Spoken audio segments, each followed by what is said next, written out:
Hello and welcome to My Baseball History, presented by the Shoeless Joe Jackson Museum and Baseball Library in Greenville, South Carolina. I'm your host, Dan Wallach, and I'm the executive director of the museum. My Baseball History is a long-form interview podcast where each episode I'll talk to someone new who has some sort of association to the game of baseball. No matter who I talk to, we'll talk about how they fell in love with baseball, how their career started, and how they got to be where they are today. On today's episode, I spoke with Shoeless Joe Jackson historian and Greenville native Mike Miller. I know you're probably sitting there wondering if every single episode of this podcast is going to be about Shoeless Joe Jackson, and I promise you right off the bat that no, they won't all be about him. If there are times when it's appropriate for me to make a reference or draw a similarity, I will, but I'm not going to force his name into every single interview if it doesn't fit. I just thought that the first real episode of the season would be a good place to start, and Mr. Miller was gracious enough to sit down with me for a couple hours and tell some stories. Mike is way too humble to admit it himself, but he is absolutely one of the world's foremost experts on Shoeless Joe Jackson. He's dedicated more than the last decade of his life to hunting down every single box score from every single professional baseball game that Joe played in his life, and he's been a volunteer tour guide at the Shoeless Joe Jackson Museum and Baseball Library since it opened in 2008. In this episode, we cover lots of ground. Mike tells us the real story of exactly how and where Joe picked up the nickname Shoeless. We talk about some of the local heroes that played with Joe and played before Joe in Greenville. We find out how Joe was accidentally discovered by a scout on behalf of the great Connie Mack, and we hear about a home run he hit so far that he wound up with a bat named after him. With all of that information and much, much more coming at you, it may be helpful to follow along with the episode's liner notes on our website. You'll still be able to enjoy the interview without the extra help, but sometimes when I'm listening to things like this, I like to go really in depth, so I've provided some photos and links to give you all a better understanding of the things that Mike and I are discussing. Those liner notes can be found at the brand new Shoeless Joe Jackson Museum website, which is online right now at www.shoelessjoejackson.org. In the last couple weeks, we've had some generous donations come in from a handful of people who follow us on social media at Shoeless Museum for the museum and at Shoeless Podcast for My Baseball History. They saw our post asking for help paying for the hosting fees of the new website I was building, and they stepped up to the plate for us. So I'd like to take a second to thank Patrick Giacomo, Dick and Jane Walters, Jacob Pomrenke, Miles Terry, Josh Adams, and Michael Stewart for helping us, which allows us to help you. The website is full of great content, but we'll also be updating it throughout the year, adding photos and write-ups, adding new merchandise to the store, all sorts of things. So head over to the museum's website and click on the podcast tab at the top. You can also just head to shoelessjoejackson.org/shoelesspodcast and it will take you right there, where you can click on the Mike Miller episode and follow along. Everything in the liner notes goes in chronological order of how we talked about them in the interview, so you should be able to pretty easily keep your place as you listen. At the end of the episode, I reveal some newly completed research that I've done in regards to where Joe got his second middle name of Wofford, and how he can also narrow down the year of his birth, eliminating one of the years that has long been mentioned as a possibility. So stick around until the end of the episode for that, as well as a trivia question that you guys can answer on Twitter to win some swag. Mike and I recorded this interview inside the Shoeless Joe Jackson Museum, which was a real thrill. Sitting down with Mr. Miller, who is one of the best sources of all things Joe Jackson, was a genuine honor and incredibly informative. To be able to share that space with Mike, talking about Joe and his former house and creating something that will exist forever, it's just really cool. We're lucky to have had Mike be such a big part of the museum for the last 12 years, and you guys are lucky to hear him talk about something he knows more about than just about anyone else on the planet. Now, here's my interview with Shoeless Joe Jackson expert Mike Miller.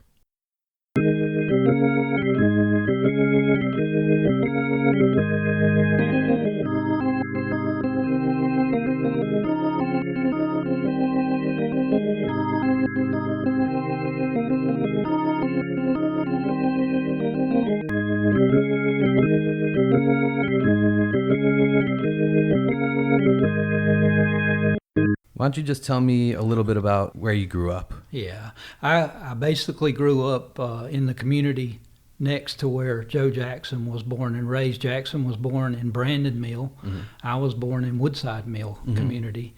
And as a young kid, we didn't hear a lot about Joe Jackson. There were just things said here and there. But for some reason, I knew about him. And I remember playing ball. We would get out there and pretend like we were Joe Jackson. Mm-hmm. You know, every time we'd get up to bat, we were Joe Jackson. But there wasn't a lot said about him in the community other than just every now and then you'd hear the name. Yeah. But we knew he was from Greenville. So, but growing up, you were actually more of a basketball fan, right? Yes. Yeah. I enjoyed basketball. I only played one season of baseball. I wished I'd have played more, but I enjoyed basketball. Played it on into the high school. And who was your favorite team as a kid growing up? As far as basketball or baseball? Basketball. Basketball, I liked. Started out liking Pete Maravich, so I was a big Maravich fan, and enjoyed watching him. But so were probably I like the Celtics, and but Maravich, I followed his team. That's who I enjoyed. Were you born early enough to have seen him play at LSU, or just like Atlanta those days? Right. I just remember the tricks he did and things like that, and I enjoyed doing. I was a little lanky kid, skinny, and just enjoyed. Did you wear those big floppy socks too? I didn't wear those, but I probably had a pair of floppy socks. So when did you start getting into baseball? Like how did that happen?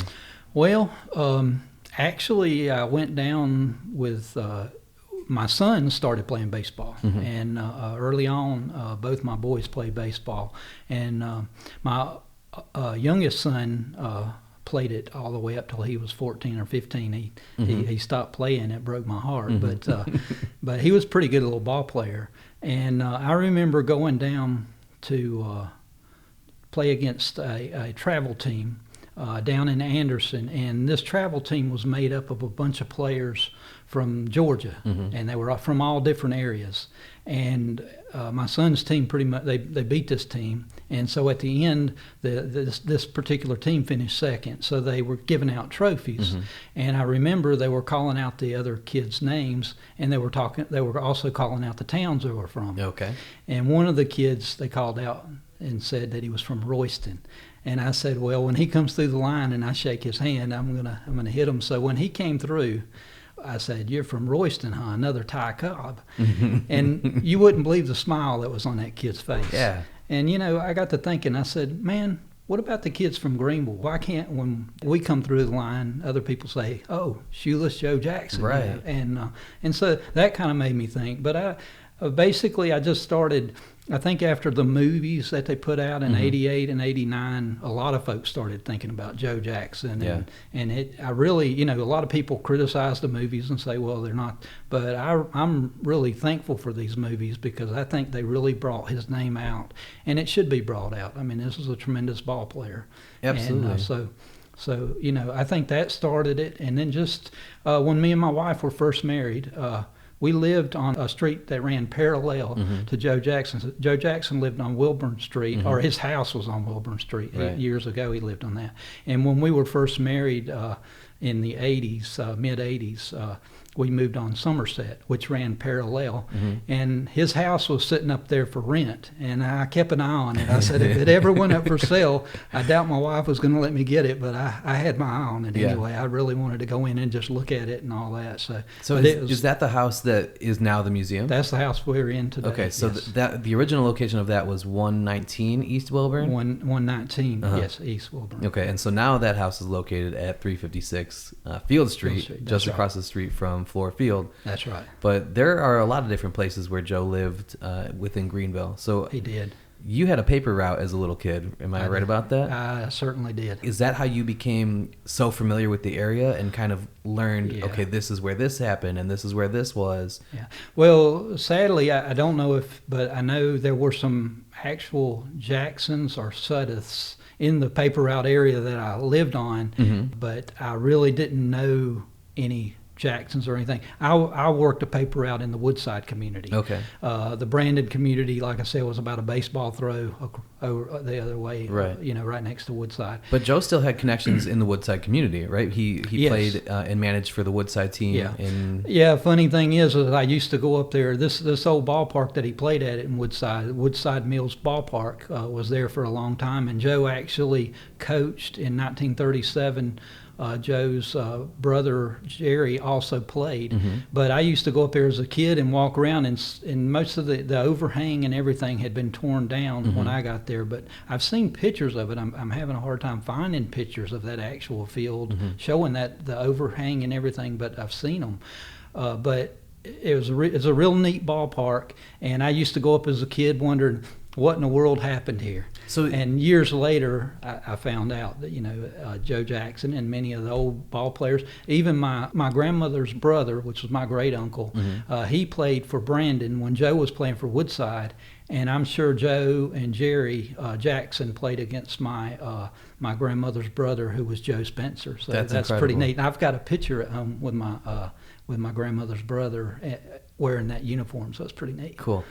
For ball fields like that Woodside Mill field and the Brandon Mill field, like, were there newspaper articles or posts on the field itself, like there are now on Shoeless Joe Jackson Memorial Park in Greenville, where it's like a picture board that says, hey, this is what happened at this field 100 years ago or 50 years ago, whatever. What type of recognition did Joe Jackson have in Greenville, or was it all just word of mouth and you only knew if you asked somebody?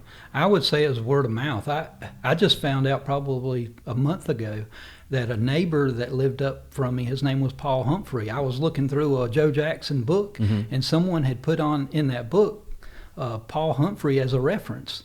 And I said, well, I wonder how many Paul Humphreys there were, because my neighbor up the street when I was a kid in the 70s, his name was Paul Humphrey, and he was in his 80s. And I'm like, and we used to go out in the back field behind my house and play ball back there. And I said that he had to be looking out. And I said, I wish I would have known. I would have went up and talked to him, or I wish he would have come down and talked to us. But he was in his 80s and an older fella. But apparently this Paul Humphreys knew Joe Jackson, and there just wasn't a lot of talk about it. Even when you were talking about the ball fields, I didn't hear a lot about who played at the ball fields. I knew that it was big, especially 30s, 40s, and 50s. They played a lot of ball there, and it was big games, and I knew that was a big deal. What really started with the ballparks there, I think, was that the mills, there were so many mills around the turn of the century that started popping up on the western corridor, I guess you call it, of Greenville, South Carolina.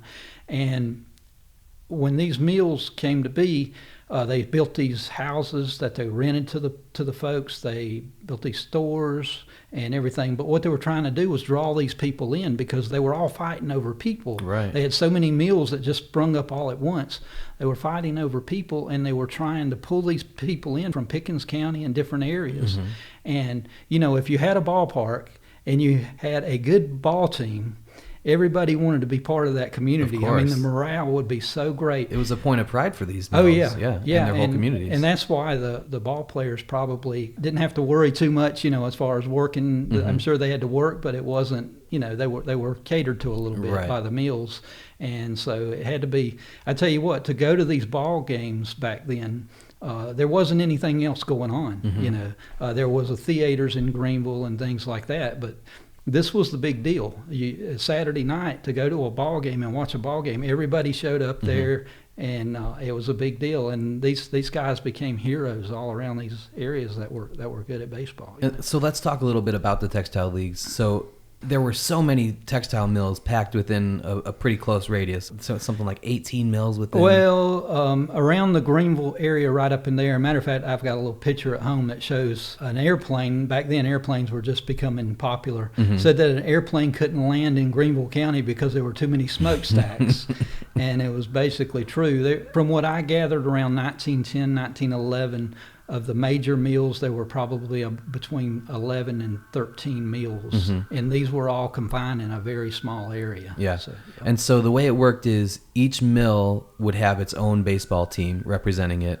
And then since these mills were so close together, the proximity warranted having a league where these mills would play each other. So that was then the textile league, right? And what happened here, what really made this work out really well was Greenville County could see that these mills were drawing these people into the stores, and I'm sure they were probably even drawing some of the Pickens County folks into some of these little mill stores and getting their money too. And so the mill owners were doing a good job at taking the money away from the city. Well, the city got smart, and they decided to run the trolley system down around through the mill section there. They basically did a loop all the way around through all the mill communities and then back into Greenville County, and they called it Belt North and Belt South. What they didn't know at the time, though, was that was going to be a way where people would hop on the trolley and ride to the next ballpark. And that's, so that's how they got to and from. And a lot of folks walked, but Yeah, that's interesting. So when you were growing up and you did hear Shoeless Joe's name, what was the context behind it? Was he revered as a hero? Was he kind of people were ashamed that he came from Greenville because of his association with the Black Sox? Was he largely forgotten? Like what was the feeling around the area? I never really heard anybody say anything negative about Joe Jackson. Not a one thing.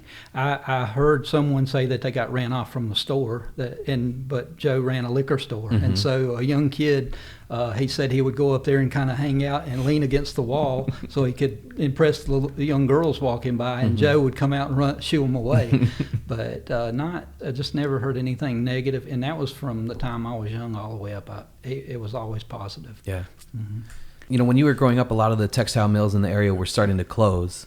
So how did that kind of give you some perspective about what life might have been like for Joe when he was growing up?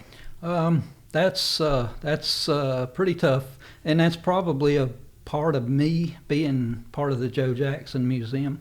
When I was growing up, you're right.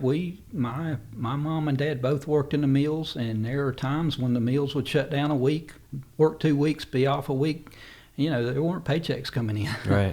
And so I remember the community would work together. I mean, people would help people. And I remember many times my mom, there was a gas station up the road, and she would go up and tell the gas attendant, say, I'm not going to be able to pay till Friday.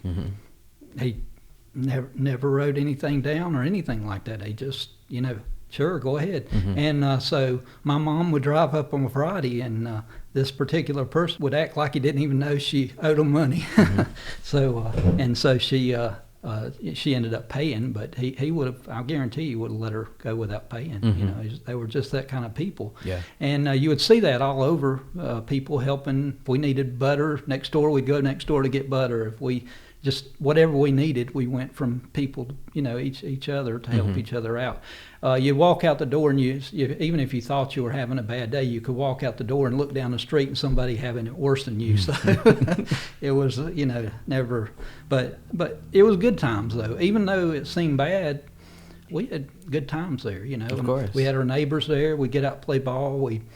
It was fun, and I think that's what a lot of folks look at. You see these people that talk about the history of the mill communities. They'll have groups nowadays, and that's what it's all about. Everybody got together. We pretty much knew each other from all up and down these streets and everything. So so that's what it was. And then it makes me wonder about Joe, because I've seen a lot of that in Joe's. He wanted to help people. Right. And it was all through his career.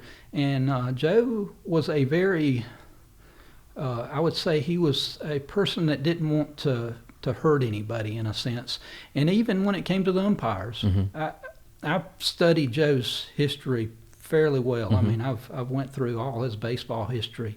And I can only think of about 4 times where he even made a negative look or a gesture or said something to the umpires. Right. One particular time he was in, I think it was when he was playing with the Cleveland Naps, probably about 1913, 14.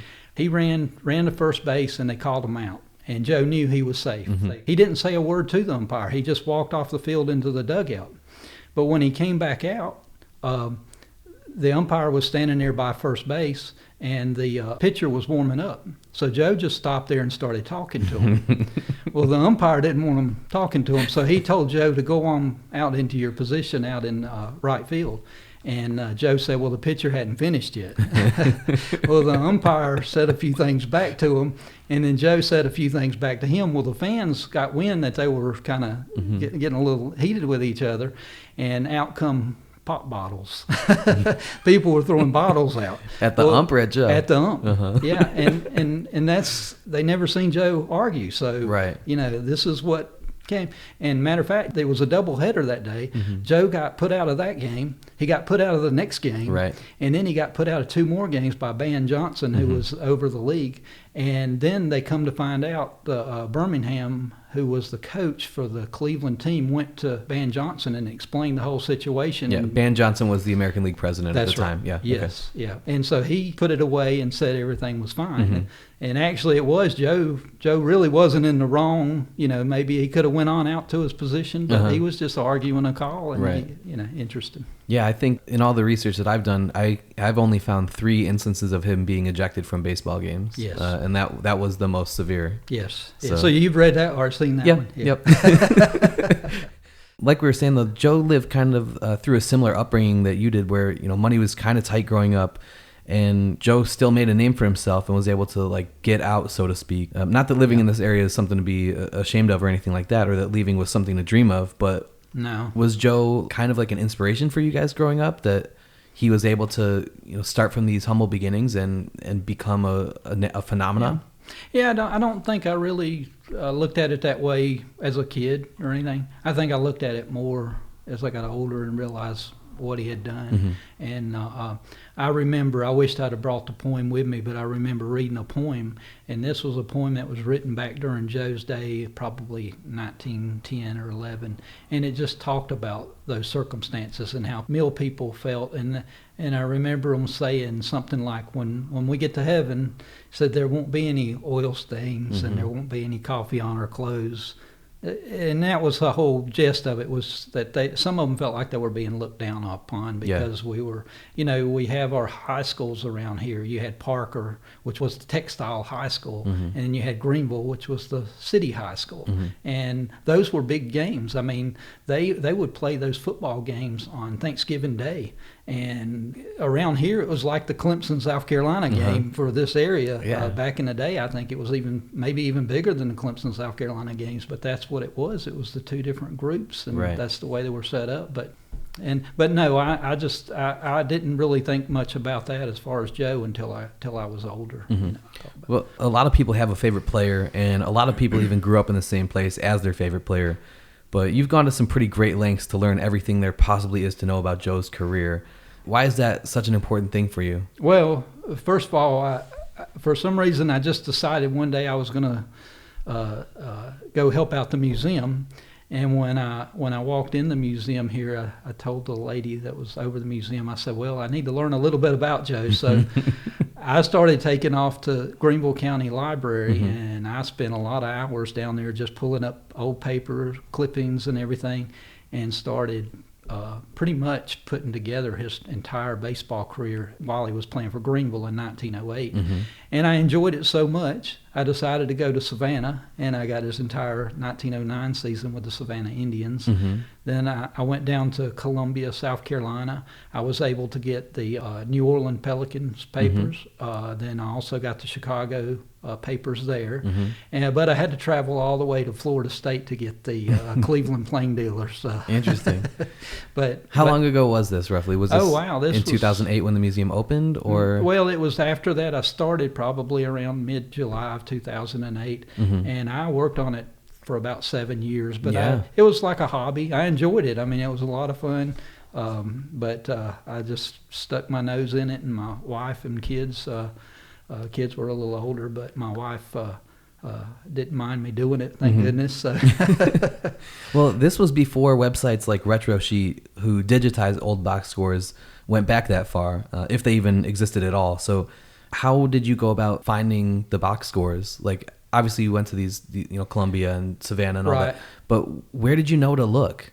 Actually, every paper that I've looked in had the box scores. Interesting. I mean, I never. Now, there might have been a circumstance where I couldn't get the box scores on one paper, so I would just go look in that same league's papers in another. Like if it was Greenville and I couldn't find it in the Greenville paper for some reason, or that paper got skewed or something that you couldn't read it, mm-hmm. I would go look in the Anderson or in the Spartanburg paper mm-hmm. and find the scores. But they all the way through from 1908 all the way up till 1920, 21, I was pretty. I mean, I got every one of them, I feel like. Yeah. And I put them all together. That's crazy. So, finding old Major League games probably wasn't easy, but it had to have been easier than finding box scores from the Textile League days. Yeah. Now, I don't have any of the textile box scores. Okay. These are just what I got was his professional league box scores. Yeah. The textile, matter of fact, Tom Perry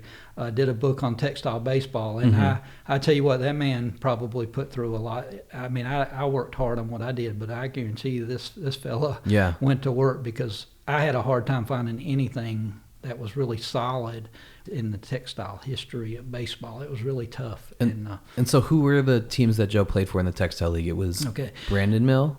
Yeah, he played from, matter of fact, the first newspaper article I found on Joe Jackson was in 1901. Okay. Yeah, and many people say, well, he started in 1902 or somewhere around there, and that may be where they have the records. But what I found was that Joe was with Brandon Mill, and it was July 4th.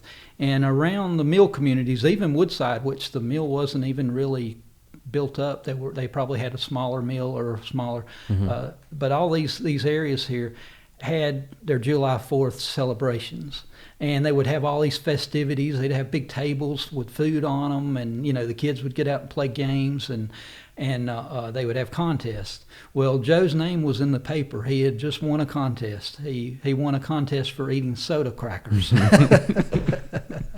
But the sad part was I looked on down from that, and it said that Brandon had selected their baseball 9. And they didn't say the names of who was on the baseball 9, and I said, "Oh man!" But anyway, they had selected their baseball 9, and I guarantee you, in 1901, Joe Jackson was one of their baseball 9. Cool. Sure. So we've got Brandon Mill.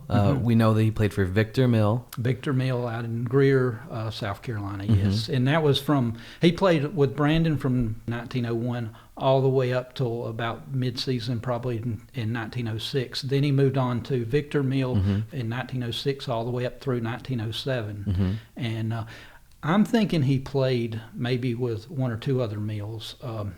I could be wrong. You're talking purely before his major league playing days? Yes, right. Because afterwards he played for many more, but we'll get to that. Yeah. I don't know if these players would just go out and play for a team, just break off and go play for a team, maybe one game or two games. I found an odd story. We found a picture a while back that showed a fella that looked like Joe. Some people claim it wasn't Joe, and it had a WAC, which I got very interested because, and this picture looked about 1905, somewhere around in there. I don't think it was Joe, but it looked a lot like him. What could the WAC have stood for? I was thinking Athletic Club? Woodside Athletic Club. Woodside. But I was just thinking that because I grew up in Woodside. But then I found an article in a paper that showed where Woodside had played a team in 1905 down off of Pelham, out in the Pelham area in South Carolina here. And it had Jackson and another fellow listed as pitchers. But the way the thing was worded, I couldn't tell whether this Jackson fella was pitching for Woodside or for the other team the way it was worded. Yeah. So I couldn't tie it in, and I couldn't say, yes, Jackson might have played a game or two with the Woodside team. But it's possible because those teams used to, they were basically just whoever was available. Obviously they had the 9 that they hoped would play every week. Yeah. But if somebody had work or obligations or was sick or injured, they had to still field a team. Right. And who are you going to go get? Somebody from your mill or the best player from the next town's mill? You're going to try and win that game. And there were definitely ringers that they would, hired guns to come play and win. Very much so. Yeah. One of the best ball players that Joe probably seen. Joe was born in Pickens County and what we understand, he was born in the Easley area. So you would think, okay, well, and his mom and dad were farmers. Well, they didn't move right into Brandon Mill.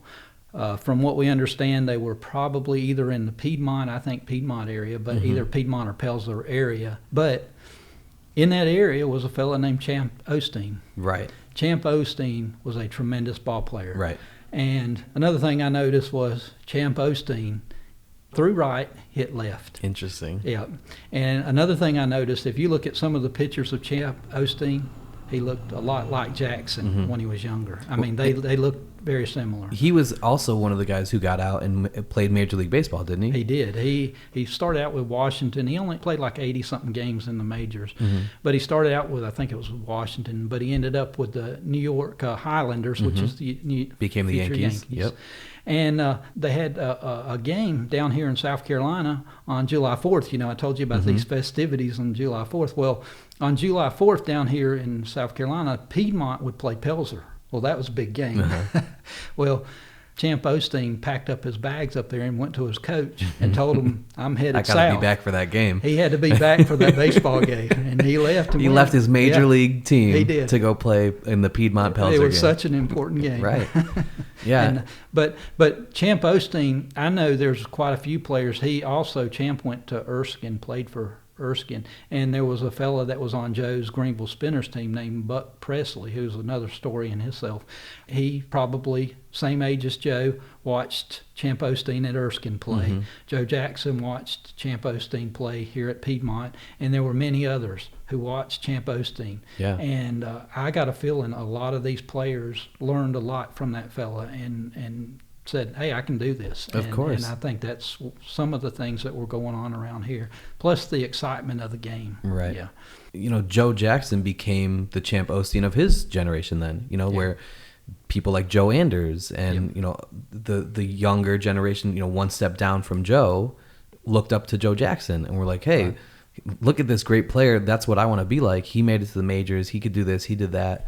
That's how it works. That's how it works, and that's how it worked back then. You don't think of it, but that's exactly how it worked. Yeah. Yeah. What do you do when you're doing research and you find, let's say, two box scores that contradict each other? Like you find the same game in the Anderson newspaper and the Greenville newspaper, and the numbers are different. Wow, funny you should ask. I've got an interesting story on that. Joe's team in 1908 ended up losing out at the end of the season to a team from Greensboro, the Greensboro Champs. And the season was quite interesting. I enjoyed reading that season. If I was going to do just one book on one of the seasons, it wouldn't be the 1919 or 1920 Sox. It would be the 1908 Greenville Spinners. And not just because I'm from Greenville, which is part of it, but the biggest reason would be it was such an interesting season. I mean, there were so many things going on in that season. But they came up to the end, and it was Greenville, Spartanburg, and Greensboro running for the finish. Well, Greenville and Spartanburg kind of pushed each other back, and Greensboro jumped up ahead of them. They were behind, but they jumped up ahead. Greenville had Greensboro at the very end of the season, and they had to win like 3 games out of 4. Okay. And so Joe's team came in there, won the first game, and then they came in the second game. They were getting beat pretty bad. And so they got into the 9th inning, and they were behind by 6 runs. Well, they started a rally, but Joe noticed one of his partners on the team, his name was Hyder Barr, who also was a tremendous player in himself. He had come in and taken his shoes off. He had batted last in the previous inning, so he came in and took his shoes off and put his sandals to go into town with on. And Joe noticed that. And so they started this rally, and they started coming back, and they got it all the way up 6-5. Joe remembers, now this happened in 1908. Joe was telling this story in like 1913. He remembered it for such a long time. He said, I remember Hyder Barr getting up there. He said he stood up at the plate. He didn't have his cleats on. He hit this ball all the way out over the center fielder, and the center fielder had to run back to catch it. And he said, if he would have put his cleats on, he would have had that little extra grip, and that ball would have went over that fella's head, and he would have never caught that ball, and we'd have won that game. And then he stated, he said, it's funny how a fella holds on to thoughts like that for so long. You know? But if you look in the box scores, it shows Joe as the one who was the last batter. Interesting. In that game. But he really wasn't. They got him confused because Joe batted after Hyder in the lineup, and they didn't have Hyder coming in. But if you look in the Greensboro, and I even looked in they had Joe as the last batter, and he wasn't. And Joe was right. But someone else, I remember reading another article where they stated that Joe was the one who hit, but it wasn't Joe. It was Hyder Barr that actually hit the ball. Hyder Barr, if I have my story right, wasn't Connie Mack sending down scouts to actually scout Hyder Barr when they discovered Joe Jackson? Yes, and that's an interesting story. There's Hyder Barr, actually in 1907, Hyder Barr was playing for another team. I can't remember which team.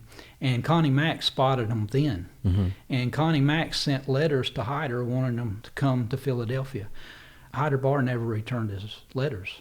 And part of, if you understand the way things worked back then, the reason why he didn't, Hyder was still in college at Davidson College, and he wanted to finish up his college. Yeah. And if he sent back that letter and they somehow got together, he loses his amateur status. He was tied in. So he kind of ignored the letter and let it go. 1907, the Greenville team was called the Mountaineers in 1907. Right. And actually a fellow named Tommy Stouch was over the team. The next season, they had a little contest in the paper.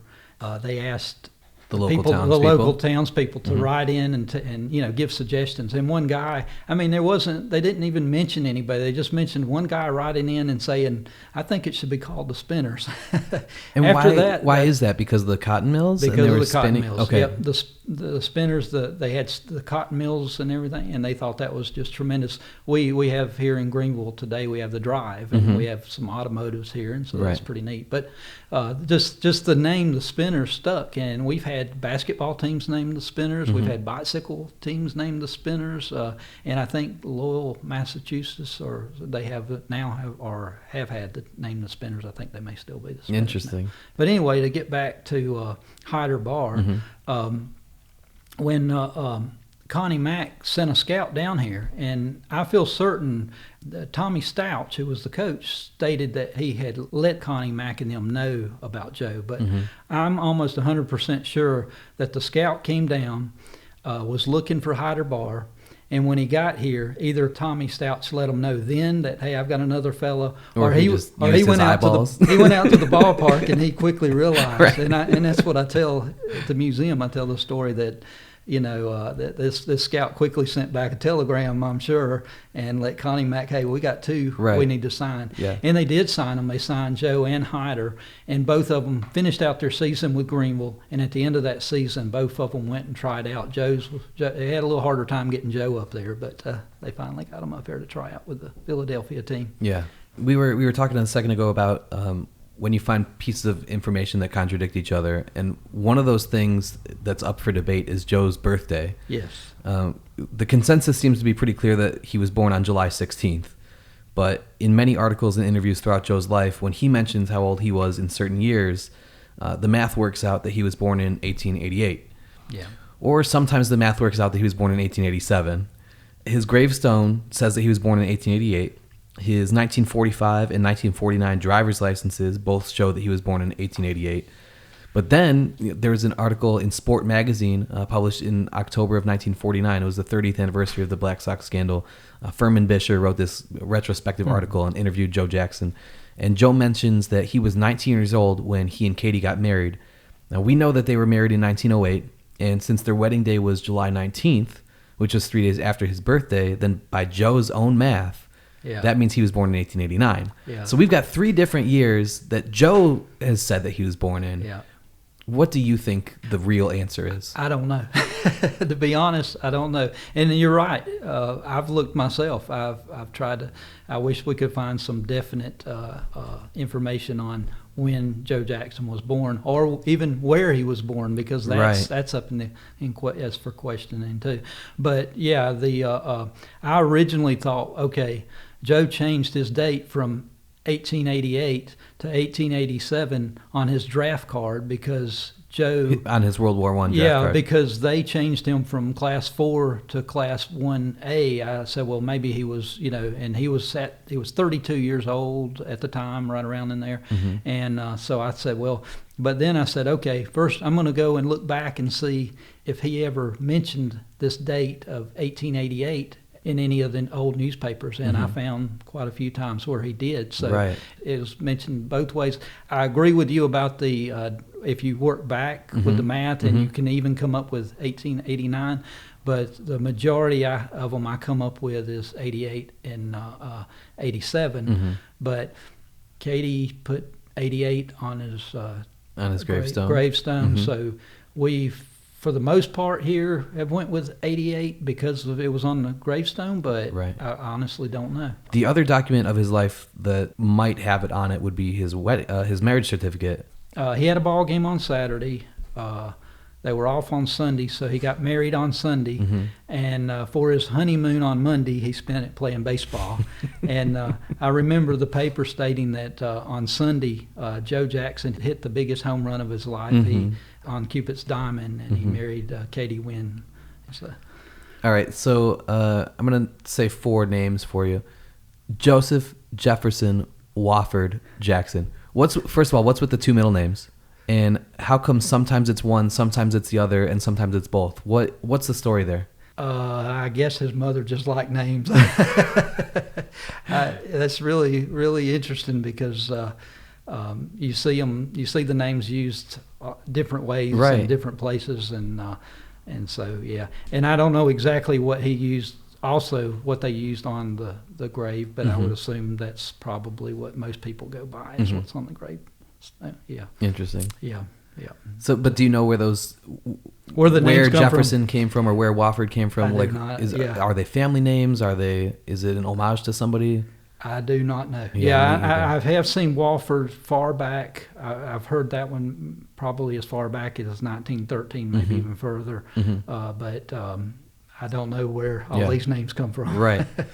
So there's another name that kind of has some multiple theories about how it came to be.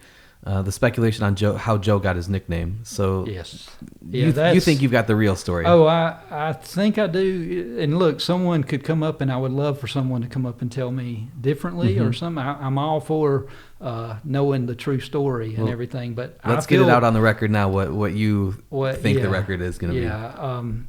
Joe's team, of course, the Greenville Spinners, in 1908, around June 4th and 5th, were going to play a series of games against the Anderson Electricians. And Anderson's just down the road, of course. And were those games in Anderson, or were they in Greenville? Actually, they were in Greenville. Okay. Many articles state it was in Anderson. Some of them call it Andiston or something. They were trying to pronounce the way Joe was saying it. But it was in Greenville. And the reason I know this is I've got all the history on these games. And it said that Joe either hit a triple or Joe hit a home run. Well, we know on July 19th in the Washington Times, they had a name, and it had to do with Shoeless. And anyway, they put that in the paper on July 19th, 1908.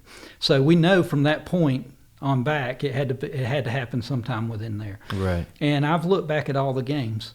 Joe could not get a hit against Anderson. He could not. Early in the season, Anderson come in. They were the last place team most of the season, and he couldn't get a hit against them.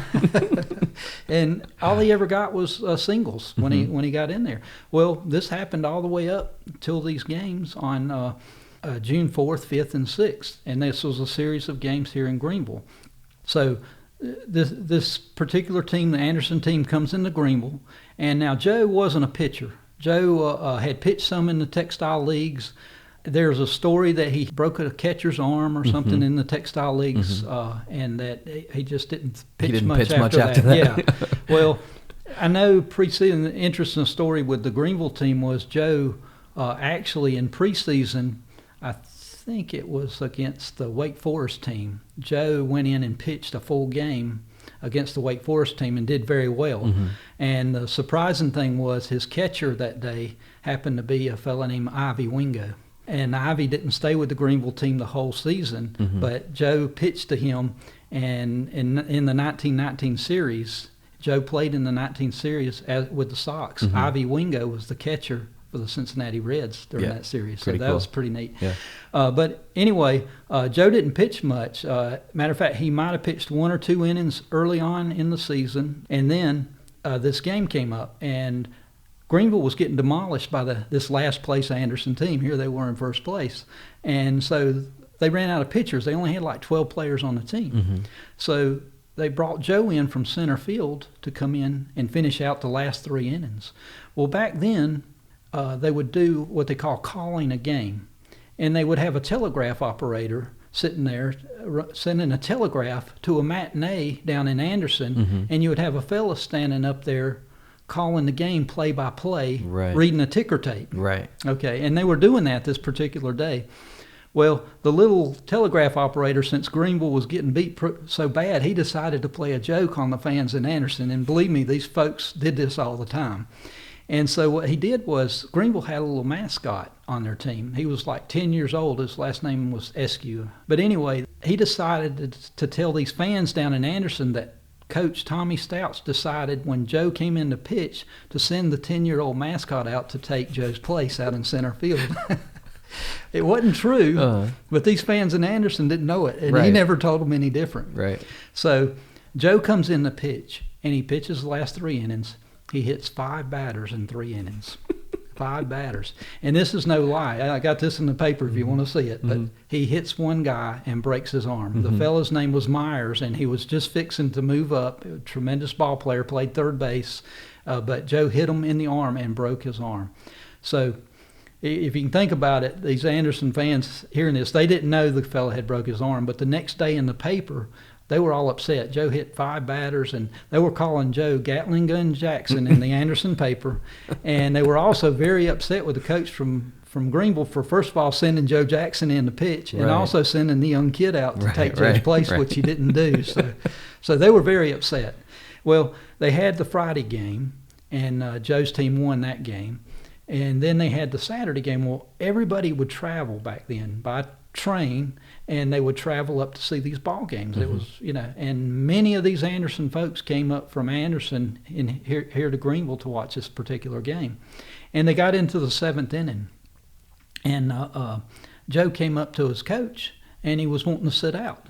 Well, he was complaining about his feet. I don't know. It may have been because he pitched, or I don't know whether, but he was complaining about his feet, and it may have been because he pitched a couple of days earlier. So the coach wasn't going to let him sit out. They were losing by 1 run again. He wanted to win this game.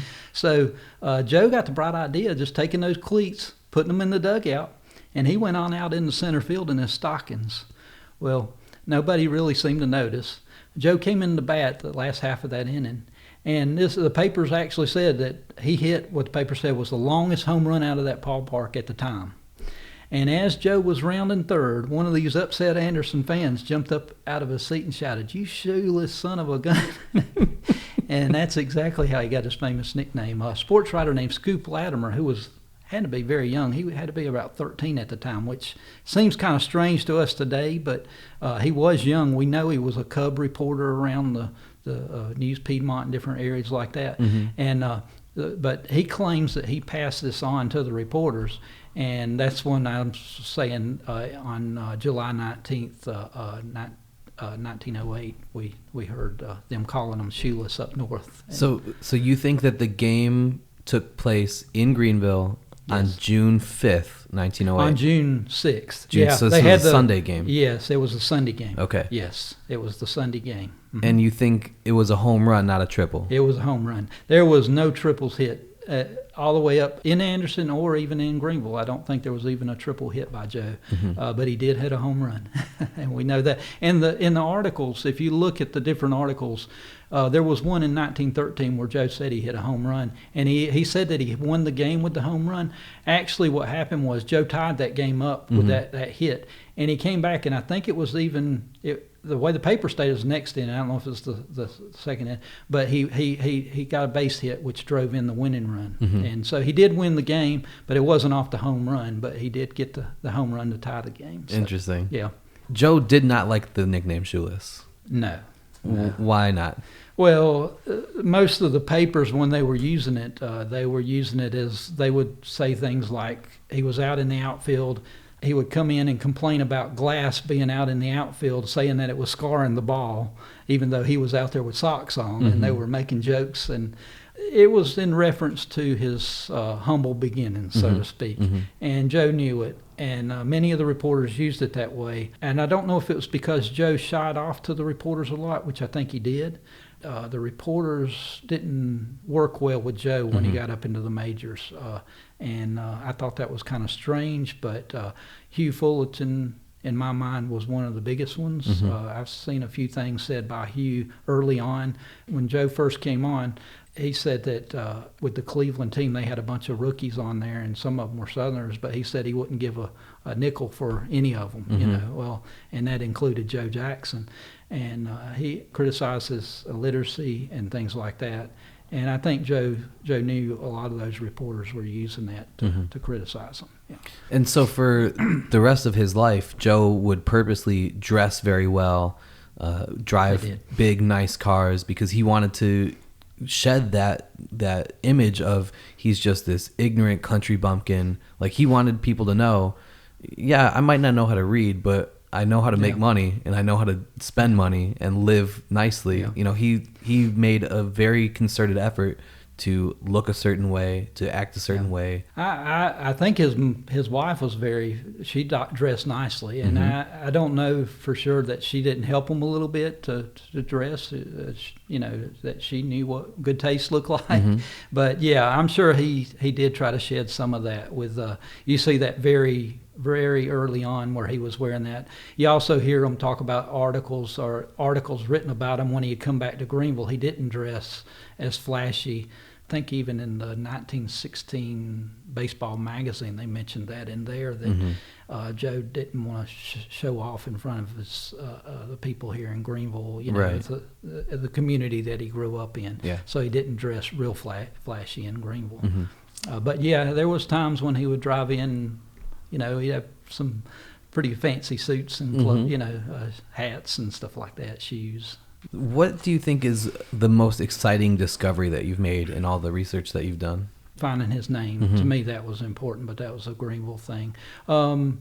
This was already out there. I don't know if you call it a discovery, but I always heard that Joe Jackson received a bat from Babe Ruth.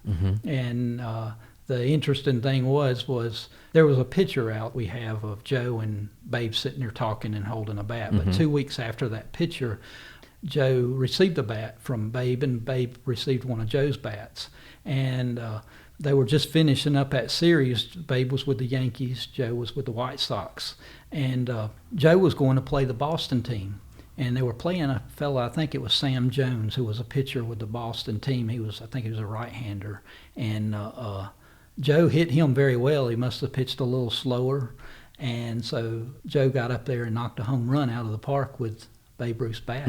Well, all these reporters, this was while Babe was hitting 2 home runs or 1 home run out a game. The reporters gathered around Joe and said, "Are you going to use this bat the next game? I mean, my goodness, you know, you just hit a home run out of the park." And Joe said, "Nope, I'm going back to my bat." I can't remember the exact pitcher, but he was left-hander, and Joe didn't feel like he had the speed that Joe couldn't get around on. And so Joe decided to go back to his bat. His bat was 1.5 ounces, from what I understand, lighter than Babe's. Right. So, you know, he knew it at that time, the feel of the bat, and it's kind of interesting. I thought that was a very interesting story. And it's not like Joe was using a light bat. No. He was just using a less heavy bat. From what I understand, his bat was 38.5, right at 38.5 ounces at that time. Right. Funny story, when Joe first came into the league, he was playing, of course, with the Cleveland team, and Joe walked in, and they said he was carrying a small telephone pole. That's how big Joe's bat was when he first started, and I think it was a lot heavier, more towards the size of Babe's bat later on. But Joe learned over the years that the lighter bat, that he could get around a little better with it. And not just the length and the weight of it, but the handle is so thick. If you compare that to the handles or the bats that the players use today, right? You can't even imagine a player today swinging a bat like that. No. Granted, the pitching wasn't 98 miles an hour necessarily like it is today, but even 80 miles an hour. Right. I couldn't imagine getting that bat around, but Joe had these huge hands. He was, country strong, working in the mills from the time he was 6 years old. So he was strong. His thing was, he was so strong, but his ability to pull something back, or to put that bat on a ball, or to put his glove on a ball, or to put a ball where it needed to be, he was just so accurate. He was so accurate. And that's what you can't stress enough. He was accurate at bat, and he was accurate in the field. And I try to compare him with players, and someone a while back asked me, who did I think was the best player? Well, I said Joe Jackson, but I'm biased. But I looked at Joe Jackson, compared him with Babe Ruth. Babe Ruth struck out once every 6 times at bat. Mm-hmm. Even Ted Williams struck out once every 11 times at bat. Mm-hmm. Ty Cobb struck out once every 17 times at bat. Greatest hitter ever. Mm-hmm. And Joe Jackson was once every 21 times at bat. How about that? Unreal. And I was telling someone the other day that if you look at the people that you would want to compare them to today, this was a few years back, but it was Tony Gwynn. Mm-hmm. I looked up the stat. Tony Gwynn was tremendous. Tony Gwynn could hit that ball, and he hit it solid. And just a tremendous hitter. Joe, of course, didn't have the opportunities to hit balls out of the ballpark because they didn't have those kind of balls. Mm-hmm. But Joe would get so frustrated because they were constantly comparing him with Ty Cobb, and every time Ty Cobb and Joe Jackson would come together and play games, Ty would get up there and bunt a ball down, run, get first base, and it's safe, and he gets a base hit. Mm-hmm. Joe would get up there and knock the glove off the guy playing second base or playing third or shortstop, and he would get so frustrated because he knew he just put that ball through him, right? And he gets credited with an error, and Joe gets on first base. Yeah, so at times, he didn't think it was fair, but he won a lot of those contests. Yeah, well, you mentioned the ball that they were using. In 1919 is when the dead ball era ended, and since Joe Jackson hit the only home run in the World Series that year, Joe Jackson hit the last home run of the dead ball era.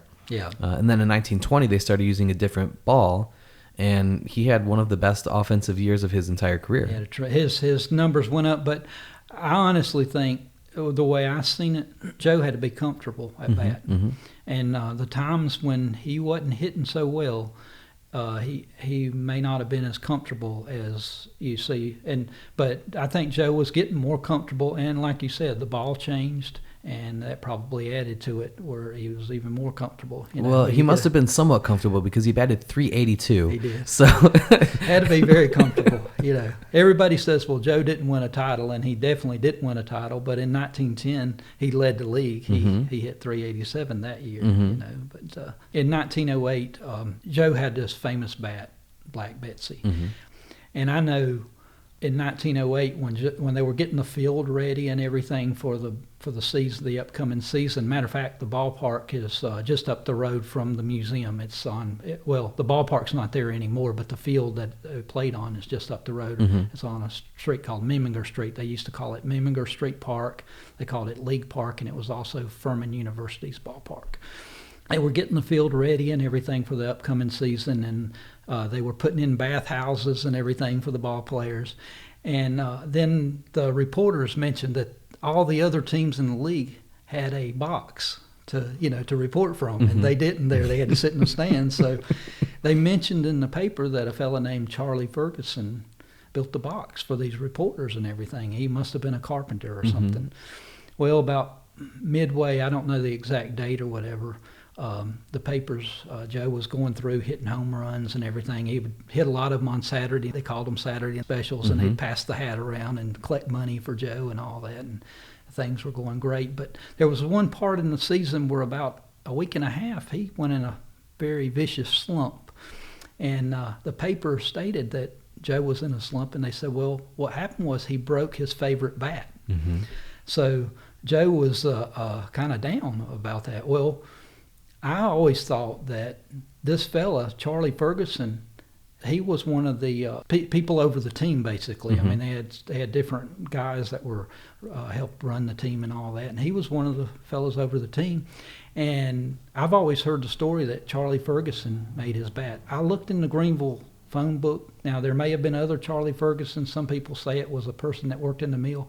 I think that was the Charlie Ferguson. I think when Joe broke his bat mid-season with Greenville, and they always said his bat started in 1908. Right. Is when it started. Right. I feel Charlie Ferguson turned this bat for Joe Jackson.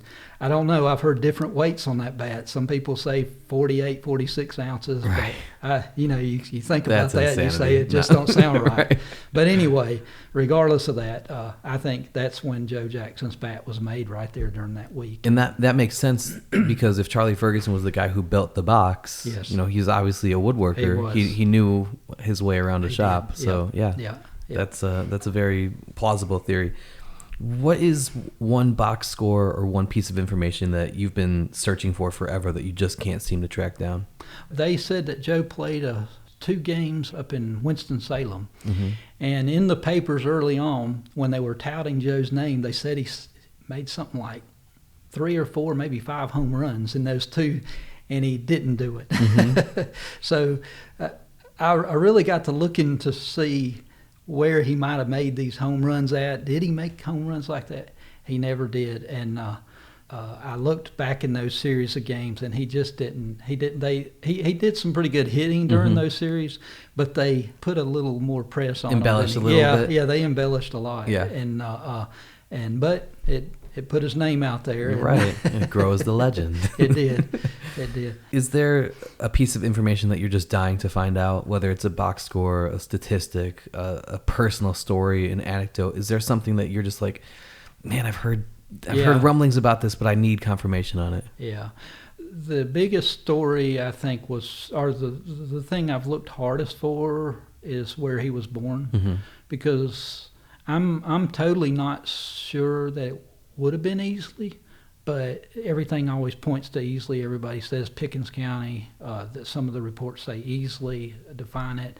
And I know they said that it was a fire eater type man with a hard to pronounce last name, and that's, they were working for this. His family was Mm-hmm. working as farmers for this guy as sharecroppers, basically. Mm-hmm. And and they said it's something about 20 acres of land.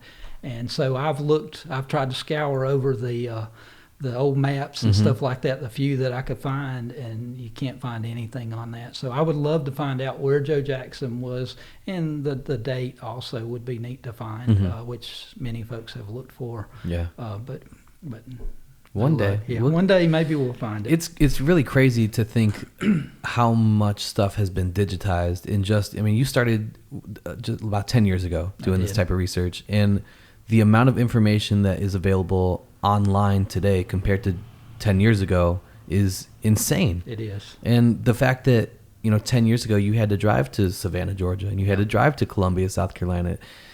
You don't have to necessarily do that today. Obviously, they probably have more accurate records of, everything is in their Mm-hmm. physical libraries, and not every single piece of information is digitized today, but a lot of it is. Yeah. Has that made the way that you've gone about doing your research different? I've spent a lot of time pulling up like newspaper.com and different sites like that. Mm-hmm. I've spent a lot of time looking through those, mainly trying to true up what I was writing about. I tried to, when I was looking, I was trying to basically stay with the hometown papers, because I knew that the hometown papers were getting the source right there. Mm-hmm. If I would have went to some paper out in out west or something Mm-hmm. like that, they're just getting Secondhand information. Yeah, they're getting secondhand. They're probably getting some pretty decent information, but I tried to stay with the hometown papers and go that route with it. I know for a fact, just like with Savannah, when I was going to Savannah, I could go in there and pull pages out and only pay just a small fee. Mm-hmm. I went back about 3 years later, and they were wanting me to pay like $5 just for one little clip. Yeah. So they've tightened up their reins a little bit. Yeah. But so I was lucky to get it out when I did. Right. I don't know where you would find the Savannah information at. There's probably other places, but I haven't seen it yet. Yeah, I went down 2 years ago and was in the Savannah Historical Society, and it just depended on who you got which Really? day. Okay, that's neat. Some people were nicer than others. Yeah. Everybody was very helpful, Yeah. but some people wanted the money for their help, and some Oh, people yeah. people were just happy to be there. So That's the way.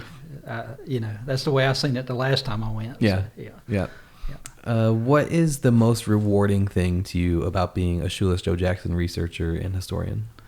I kind of think just being part of Greenville, knowing, and other people feel the same way, people from Chicago, knowing that Jackson played with Chicago.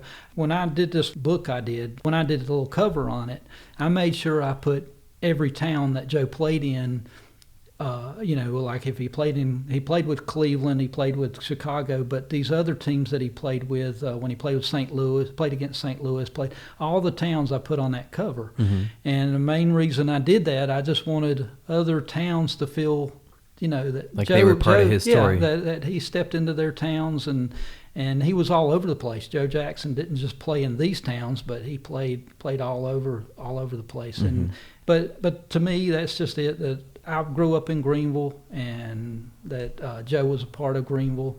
And since I'm from Greenville, that's a big deal. And that's why I was excited about doing it, I think. Plus, I'm from the mill communities. Right. That's a big deal. They're dying out. We used to go to these textile events, and you would have a lot of people there, but they're getting smaller and smaller, so they're dying out, and this is a neat part of the history that I'd like to just keep intact. Do you think the way that the mills have been renovated and refurbished is good for them, or do you think that is gentrification in a negative way? No, I think it's good, because you had these old buildings just sitting there wasting away. I think it's tremendous. I would like to see every mill be filled like that, and not build so many new buildings. You've got these wonderful buildings there. I think it's a big contrast, because you drive over there and you see these small little mill houses, and then you see these luxury apartments there, 14-foot high ceilings. Right, yeah, right. But they're beautiful though. But it's interesting. It's really interesting in how the people, if you'd have went down to Greenville 15 years ago and went down where the museum was, before the museum was there, or before the ballpark was in that area, and walked around, you'd have looked around a little bit. Today, not so much. When you go down there, you feel fairly comfortable. They're cleaning the areas up, and it's really been a nice thing, especially when they first brought the ballpark in, and then also when they brought the museum in. Yeah, and I think at least the mills that I've gone into that have been refurbished seem to be going about things in a way that they have the history in mind. They want to teach people. They want to bring it back and say, you live in a beautiful apartment inside this building now, but 100 years ago, this building was something different, and we want to tell you about it. So I hope all of the mills that get redone are done with that same mindset of, this is cool today, but here's where it came from. Here's what it was. Hang on to the history of it, and I think that, like you said, I think they have done a very good job so far of doing that. So, and matter of fact, last week they mentioned Woodside Mill, which is the community I'm from. They're redoing that mill. Yeah. So that's a big deal. Yeah. We were kind of waiting on it, and they're finally starting to progress with it. So it's pretty neat. And Woodside at one time was the biggest mill in the world. It was, at one time it was the biggest cotton mill under one roof. Yeah. Incredible. What is the most frustrating thing about being a Shoeless Joe Jackson researcher and historian? Kennesaw Mountain Landis. If you want to know the truth, that's the guy. He, we've got a picture in the museum in the bedroom, and I can tell you right now, if Katie Jackson was here today, that picture would not be in that bedroom. It would not. And I know that for a fact. I think that is pretty big, and then also the story that where the kid came up and stated, "Say it ain't so, Joe." For Joe, that was the biggest thing. I think for Katie, it's Kennesaw Mountain Landis and how he treated Joe Jackson, which was pretty bad. Yeah. Yeah. What is your favorite story about Shoeless Joe? Like if somebody meets you for the first time and you say, you would never say this because you're so humble, but if they find out you know a lot about Shoeless Joe and they say, "Oh, tell me a story." A funny story was when I was doing this research, I ran across a little story about Joe coming back during the summer and playing ball here in this area down here in Greenville. They would always come back and make a little money playing ball here and there. And you would think this wasn't a true story, and I don't think it was, but the story said that Joe went out to this little hamlet of a town in South Carolina, and he ran into this team that was playing there, and he got up there, and the team that he was playing against had this real cocky pitcher on the team. Well, Joe got up first time and he struck out first time at bat. And this pitcher was, knew this guy was a big league player, and so then the next time Joe got up, he popped the ball up in the air, and they caught it, so they got him out again. And so this guy was really getting cocky, and the next time he got up, the pitcher asked, "What kind of boobs do you have up there in the major leagues?" So Joe gets up there, and the story says, and you would think this was just all a joke, but the way they ended it was kind of funny. But they said that Joe said, "Now, you see that railroad track out there beyond the field?" It was just a field, but he said, "You see that railroad track out there?" And the pitcher looked back there, and he said, "Do you see that cow just beyond that?" They said that the pitcher had to kind of squint to see it, but he said, "The next time you see this ball, it's hitting that cow, and it's going to make that cow do a tailspin." And so the next thing, said the pitcher gets up there, pitches that ball, and Joe does. He hits it. And sure as the world, he hit it out there where the cow was. The cow did a tailspin, and then they ended the story like they were out there looking for the ball, and they didn't know whether he actually hit the cow or not, or what had happened here. So it was all kind of up in the air. Yeah. I always claim, well, Joe was the first one to call his shot. Yeah, it wasn't there Babe you Ruth. Funny story. What do you think is the most common misconception about Joe Jackson? Some people try to portray Joe as being a perfect person, and some people try to portray Joe as the extreme opposite, as someone.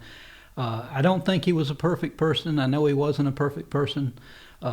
His wife, and there was a little incident I might tell you about here in a little bit about that, but just that Joe was a tremendous person. I know he had some things that he did wrong. He might not have done this right or that right, but I think as far as a person that cared about other people, Joe Jackson was that person.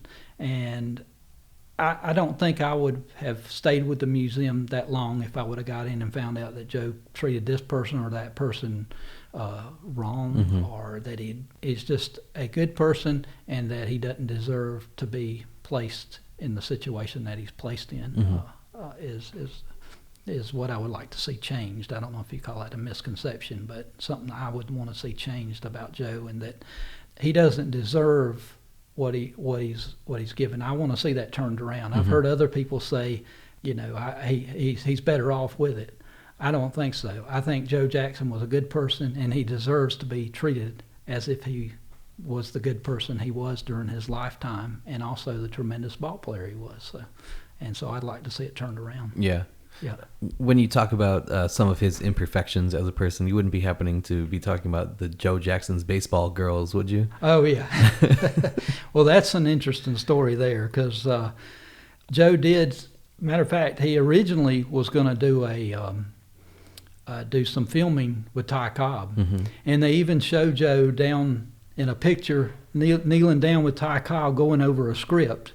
Well, he was I think it was called The Merry Widow or something like that, and Ty Cobb was going to be a baseball hero, and Joe was also going to be, they were going to call Joe Silent something, because he wasn't going to speak. He wasn't going to do any speaking in the skit, but they were supposed to be buddies and playing baseball, and believe me, people don't realize how much of attraction Joe Jackson was. He played the game so fluently, and he was so precise at everything he did, and people, the kids come out, they knew he was a shy, not really shy, but he didn't say much with the press, and they liked him. The kids liked him, and they came to see him.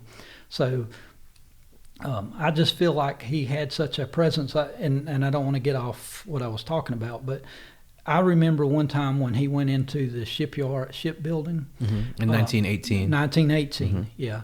One fellow wrote a little article in the paper, and they said they're going to they're talking about taking Joe off the White Sox team, and they said they won't do that. Joe Jackson came out to the shipyards before he came out and started playing these games. He said they would have 2,000-3,000 people at these games.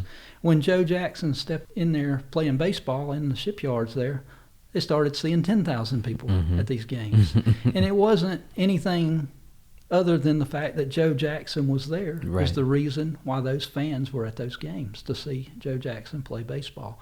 Even with Cleveland, he was bringing the fans out. He brought them through the gates. I know years later Babe Ruth did the same thing, but Joe Jackson was first. Joe Jackson, and there were other players that probably did it before Joe, but he was a tremendous player, and people paid money to see him, but in my mind he wasn't making what he should have been making and we'll talk about that later. I think we were trying to get on the subject of Joe Jackson's Baseball Girls, the vaudeville show. Yeah, that's right. Mm-hmm. Okay. In 1914, 1915, he started playing with an act around here in this area here, mainly in Anderson. He would go up into Greensboro, different areas like that. I remember one time back then they would put in the paper, if you entered into a town, if you looked in the main part of the paper, they'd say so and so has come to our town to visit, and they would tell a little thing. Well, I remember Joe was performing with Joe Jackson and his Baseball Girls down in Anderson, South Carolina, and I just happened, I don't know for what reason, I just happened to look to see who had come into town that day, and there was Katie Jackson was visiting the town. So she was checking up on Joe Jackson. Well, Joe started going around, and he was making good money doing this, and they were bringing in the crowds. Did a lot of shows in Anderson. He did some in Greensboro, and he ended up going down to Atlanta. Well, he was forgetting that he had spring training, and he was supposed to get back on the baseball team. Well, I heard that actually he knew he was missing spring training. He knew it. And was deciding not to go back because he was making more money doing his vaudeville show. He definitely was. Okay. And when I say he was forgetting about it, he was basically, he didn't want to go. He was, every year Joe would kind of push the team to pay him a little more money, but they really didn't. They would give him a little extra. They didn't. Summers, who was the Charlie Summers. Yeah, he was over the team. He was good to Joe. He tried to help Joe out as much as he could, but he never really gave him much more after 1913. That's about as much as he made. And so Joe ended up in Atlanta, and Miss Jackson, Kate, decided to get a divorce lawyer, and they sent a cop down to go get Joe. And Joe at first was going to go with the cop. They had him, and they were going to take him back. Everything was going to be peaceful. Something happened. I don't know what. And they ended up getting in a little ruckus, and Joe punched the cop. Well, they ended up bringing Joe back. He came back himself, actually. He got on a train and came back. And they took him in. They dropped the charges, and Joe ended up at Cleveland real quick. He was back up there with the Cleveland team. And they even stated when he came in for the team, they said he seemed to be very sick. I don't know if they knew exactly what had just transpired. Yeah. It seemed like he was very sick. And the first game he went back, I remember, and I think it might have even been his first bat, he hit a home run out of the park, and then he was back in the groove. But it took Kate to straighten him out, and she did. Absolutely. You know, a lot of people think that Joe was this bumbling country bumpkin who only knew how to play baseball, but he was actually a very successful businessman who opened and ran multiple different kinds of businesses in basically every city that he ever lived full time. What do you know about where he learned how to do that kind of stuff? Well, or was Katie really the one behind it who taught him how to do that kind of stuff? Yeah, I think Katie was definitely behind it, especially later on. Early on, Joe learned the hard knocks of business. He opened up quite a few businesses on his own. Sometimes he would run them with his brother. Another time I know he was trying to get a business going up in Virginia with one of his teammates, which I think that fell through. And when I say teammates, one of his early teammates with the Greenville Spinners, Billy LaValle. But he was constantly working with pool halls. He did a lot with pool halls and stuff. He had down here on West Washington Street here in Greenville for a year or two. He and his brother David ran, I think they called it Joe Jackson's Pool Hall. I haven't found it in the phone books or anything. I don't know that I've looked extremely hard, but I would like to find some information on that. But after he was put out of baseball, they started their laundry service. Savannah Valet Service? Yes, right? And he ran that, and they did very well with that. And I think that's where Kate stepped in. And well, they did so well that they had to open a second location. They did, yeah. But yeah, he ran a pool hall in Chicago, then the Savannah Valet Service down in Savannah.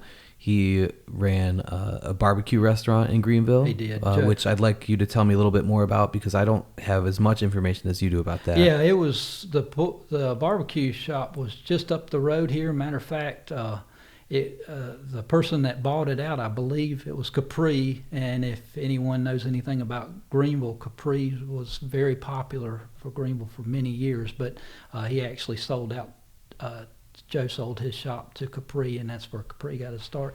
But Jackson, I remember they had a little ad in the paper, and it was Joe Jackson's Barbecue Restaurant, and it was almost like he had music with stringed instruments or something like that advertising. Mm-hmm. And he said that you come in and you have, so he was doing some kind of fancy advertising. But do you know where that store was located? That restaurant was located? Yes, yeah, it's just down probably from where the museum is. If you go down Augusta Road, it's probably about 4 miles down on the left. Okay. Yeah, and there's a clock restaurant right there close to where, they built a new clock in the place of where Joe's new building, but it was right in that in the parking lot of that clock restaurant. Interesting. Yeah, because obviously I know where the liquor store is. Yep. 1262 Pendleton. Yes. And right now, that building still exists, but it's at this point a t-shirt shop. Yes, it is. But again, there's another example of a business that he ran. Yeah. So he may have been uneducated, but he was definitely not unintelligent. No. And basically every business that I have ever learned about from him was a success. Yeah. And it might have ended because of certain, family circumstances. I know they ended the Savannah Valley service because they moved back up to Greenville to get his mom, who was, in her last months. And those were ran through the Depression years too. They ran it through some hard times. Right. Most people had tough times, but Joe and Kate seemed to do pretty well. And I think, if I'm not mistaken, when Kate passed away, there was plenty. She gave the Cancer Society and also to the Heart Society, but somewhere around in there, they had a good bit of money that was passed out. Yeah. After she passed, which that was 8 years after Joe had passed. Right. So Joe and Katie never had any kids of their own, but they did raise one of Joe's brother's sons as their own. In Furman Bisher's article in Sport Magazine in 1949, Joe mentions that the boy died at an early age and that he and Katie grieved as if the boy were one of their own. What do you know about any of that? Why did they take the son in? Which brother was it? When did that happen? How did the boy die? What do you know about any of that? Yeah. Joe Jackson had a number of brothers. He had David... I'm going to not get them all. I've got Ernest. George Elmore Jackson and Martha Jackson were his parents. Yep. Then in order from oldest to youngest, we've got Joe, his sister Lula Mae, yep, a brother named David, and then another brother, Lee Earl, Lee maybe? Earl, yes, okay. Lee Earl. Yep. And he was twins with another boy named Ernest. Yep. Then Jerry. Yep. Then Luther, yep, and then a youngest sister named Gertrude. Yes. It was David's. It was David's son. Okay. Yeah, and that's what I was. It was David. Jerry was a baseball player too. So was David. Right. David actually, and I was telling the young Joe Jackson that plays baseball today that David was a very good baseball player. As a matter of fact, he played with the Greensboro team for a year, and Joe even tried to talk the Cleveland team into bringing David up and giving him a tryout. Joe thought he was better than him. Wow. But I think David worked in the mill, and the story goes that he had been pulled up and down in the mill by those belts so many times and broke arms and legs that he ended up not able to play ball like he felt he should. But anyway, David was the one. David actually had a young boy. Kate and Joe in the house that is the museum, in their bedroom, one of the neighborhood kids came in one day and that had lived in that neighborhood when Joe was there many years ago, and stated that Katie had a little baby picture up on their wall. And she came as a young girl, she came into the bedroom one day and asked who that baby was, and Kate said that was her baby. And so we really don't know whether they had a baby that might have passed away or whether this baby was this young boy, and they called his name Mick David. Mick David was David's son, and I think David either just let Joe take care of him, or he pushed him away and Joe decided to take care of him. Do you know roughly what year this was? I do not. See, I don't know if it happened when he was a baby and that's who that picture was on the wall, or whether it just progressed as he was young. Joe just started taking care of him. Because I know a lot of times people in those days would take a family member's child in if the other family member was going through some rough financial times. Yeah. So maybe if this was like during the Great Depression, yeah, maybe they took him in because Joe and Katie had a little bit of money and were successful, and they could possibly give that child a better life. Right, yeah. I don't know, to be honest with you, I don't know the exact dates. I do know if you go out to the gravesite and you look, you'll see Joe, Kate, then you'll see McDavid's wife, and you'll see McDavid. And what happened in that situation, kind of a sad situation, McDavid, his wife was having a baby, and she passed away during childbirth. And probably about 4 or 5 years later, Joe was having a Christmas party at this house that the museum's in, and a policeman came to the door, knocked on the door, and they had found out that McDavid had committed suicide. Oh, wow. And but that was their, to them, that was their kid. So if you go and look at Joe's grave site, you'll notice that you'll see Joe, Kate, and then you'll see McDavid and his wife there. And so just kind of a sad story in his life. Yep. Do you also collect Joe Jackson memorabilia, or is it mostly the information and facts that you're interested in? I've collected some. I've got a couple of original pictures. One I know's original. The other is questionable because it was a newspaper, so they might have made a couple of copies of a newspaper picture, but it was an old Atlanta picture of Furman Bisher and Joe Jackson. I've got that one. But I've only collected a few. I don't collect a lot. I would like to, but my wife keeps me from getting to me. But no, I enjoy looking. I look online a lot for stuff like that. I've got a lot of newspaper articles. I've even got the 1919 World Series papers from Chicago. I don't know which Chicago paper it was. The only game I'm missing is the game Joe hit the home run in. That's the only. Someone must have pulled that one out, but I got all the others, so it's pretty neat. Cool. If you could have one piece of Joe Jackson memorabilia to have ever existed, even if it's something that you know for a fact has been destroyed or lost or thrown out decades ago, what would you want to have? It's kind of funny, and it may still be here in Greenville. I got really interested in his career while he was with New Orleans, and I got lucky and I picked up an old ticket of Joe's. While he was in New Orleans, they had tickets for the games, and there was a ticket they were selling online, so I picked that ticket up. And I've got just pictures of Joe when he was playing. It's not original pictures, but just copy pictures of Joe when he was playing with New Orleans and stuff, so I was putting that stuff together. But Kate was giving out things when after Joe passed away. She gave out the bat, and she gave out different things. She gave out the ring. Different things were passed out, some trophies. There was a little pennant that was won. And when I was looking through the New Orleans papers, I seen a picture of that pennant. They showed it in the New Orleans paper. Cool. So I had always been looking online for this pennant and been looking for a long time. And a fellow that actually got the bat, who I'm in contact with, Lester Irwin, he showed where some of the items that was given out to people. And when I seen that, it had on there a little pennant, and it was the New Orleans pennant. And I said, and it was given to a fellow named Davis. I have not found where this fellow where he is. I don't know if he lives here in Greenville. And so I've been looking for that fella. I would love to have that pennant. Yeah. And if there was one item I would like to have, it, I don't know, just because I was always interested in that little pennant that Joe won for winning the 1910 championship with the New Orleans Pelicans for the Southern League. He was in Greenville in 1908. He played with the Savannah Indians in 1909. Right. And then he was in New Orleans in 1910. Okay. Yeah. But they would always, now the team would go back, like in 1911, Joe was back, and in preseason he played a game or two with the New Orleans team. Okay, so maybe that's what I thought. Yeah. So, yep. Interesting.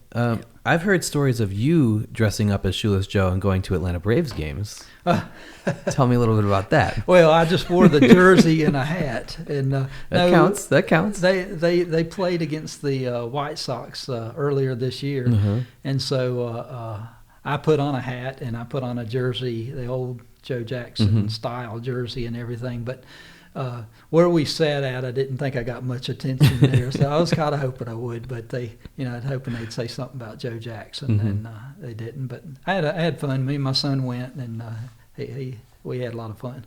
Cool.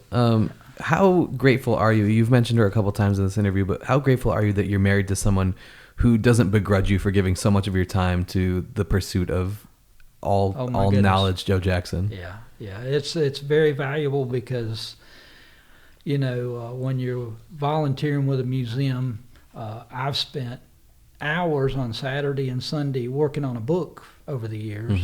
And so that took up a lot of my time. And then in the meantime, I would come down and spend 3 and 4 hours on a Saturday volunteering. Nearly every Saturday for more than 10 years. That's your weekend. Right. And we would go and do a lot of things. Of course, our kids were older at this time. They were up in high school and beyond. So it wasn't as bad, but still, her giving up her time, to let me just do that, it's been, I don't know if I would have done the same thing for her, and that's sad because that was she did so much just to let me do this, to be able to do this, and I appreciate it because it's a hobby. A lot of people get hobbies and fishing and doing this. To me, this was my hobby. Enjoyed it, and I still enjoy it. I still enjoy going on looking for different avenues to go down and to try to find out. I'm still in search of Joe Jackson's grandparents. I think they were here in Greenville, and I think Joe's dad started out in Greenville, but I'm not totally sure of that. I know that Joe had mentioned that his wife, Kate, and he lived close together when they were younger, but Kate lived over in what they call Chick Springs area over in Taylor's in Greenville, South Carolina. That's on the other side of town, so to speak, not that far, but in walking distance. It's just on the other side of town. So I almost wonder if he didn't stay sometimes with his grandparents, and maybe his grandparents were over in that area. Interesting. There is a George Jackson that lived over in that area there, and see, George Jackson back during that time was listed in the papers, and then Joe's father, which is also George Jackson, listed his name as Elmore Jackson. So I don't know if he changed his name to so there wouldn't be two George Jacksons, but I really don't know. I haven't found that yet. I'm still looking into that. Interesting. Why do you think you've been so dedicated to Joe Jackson, to the pursuit of the knowledge about his life and career, and the museum itself? Why is this such an important cause for you after all these years? I think he was done wrong. I think that he was a good man, a good person, and a person like that, even if he's passed away for years, I would like to see it turned and changed. I'd like to see him, what little he did, if he did anything, that's not the cause to take away all that he accomplished in his life, and also to take away from the type of person he was, because I think he was just a genuine person. But also, like I said, he represents the mill communities, Greenville. He represents South Carolina, and he represents the U.S. in my mind. He was just that type of player. I know one time they had Joe. They cast Joe. In other words, they made a statue of Joe. They actually made 3, if I'm not mistaken. The guy's name was Fritz or something like that. I've looked him up, and it didn't seem like he was that well known. But anyway, it seems like they made 3 statues of him, and they sent one to Munich, Germany, and another to someplace maybe in France or Italy or something like that.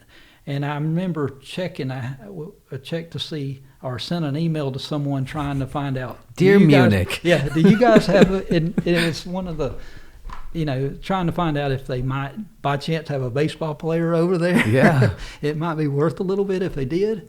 And but these were full-size casts. They had Joe actually go in and be the cast, actually set up the cast for him somehow.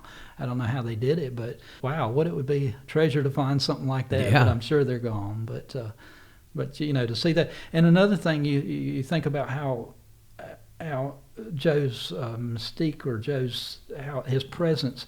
Joe Jackson went into a ballpark in Louisville, Kentucky, and if I'm not mistaken, it was 1910 season, maybe 1909, but I think it was 1910 season, and with maybe it may have been Philadelphia, and he put a ball out. It was a line drive shot out of the park. It hit a trolley car and then bounced up on a roof, and the people couldn't believe it. They couldn't believe the hit. Now, this was Louisville, the place that was making the bats. Mm-hmm.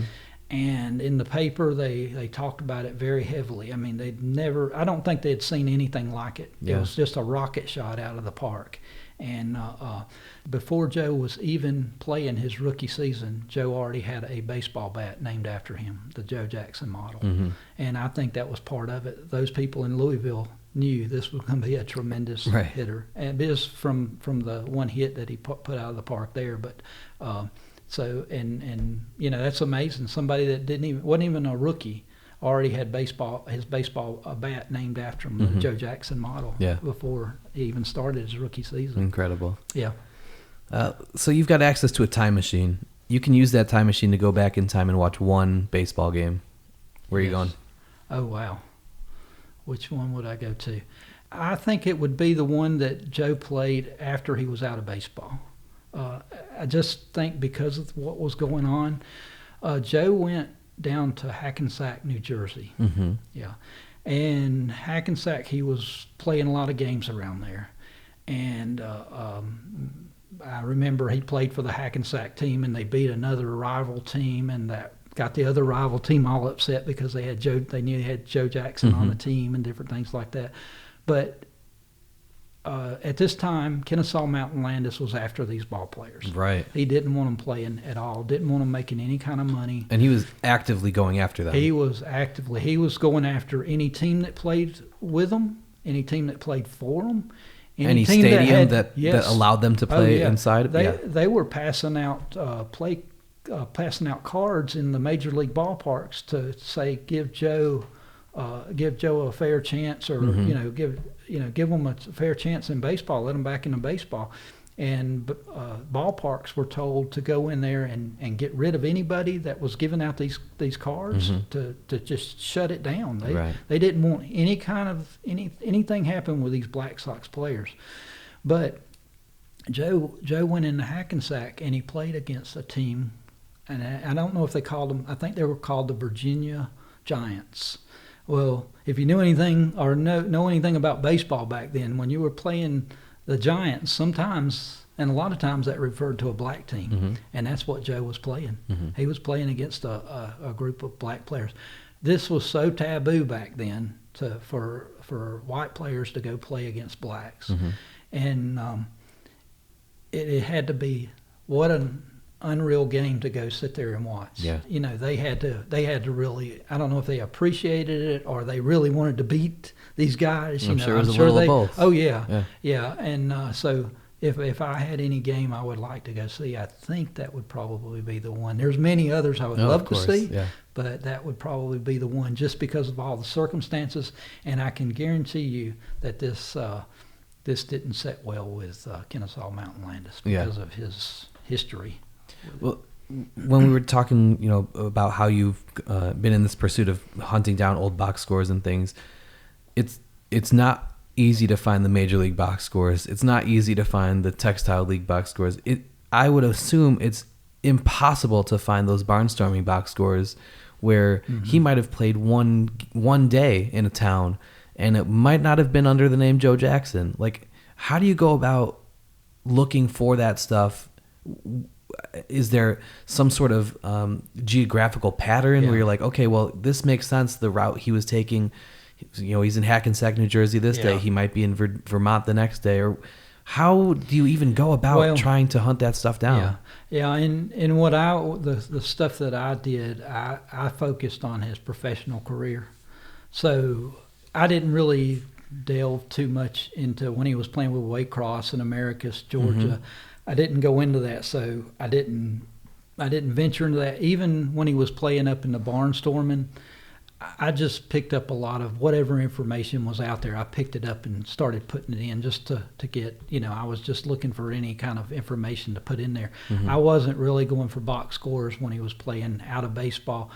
I pretty much, what I've got solid is his professional career mm-hmm.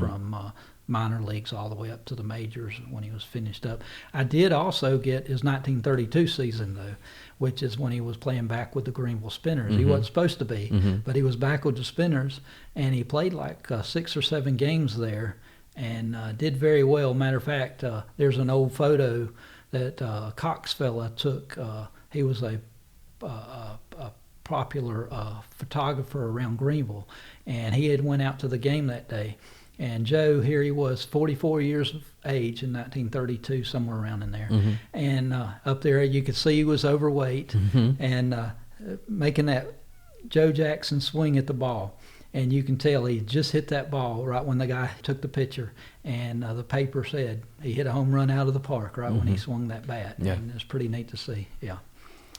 Is there anything on the horizon that you're excited about? Anything particular that you're in the midst of researching right now? I dabble at it a little bit. Right now I've been going back. They've put what little bit I did. They put on the Greenville County Library. They put it in there, and they've got it in there where you can listen to it. So what I'm doing is listening to it and trying to correct anything that, so I can go back and change what I might have put in there. It's it's 1,500-page book, and it's more of a reference book. If you just want to look something up with Joe Jackson, you can go in there and do searching with it.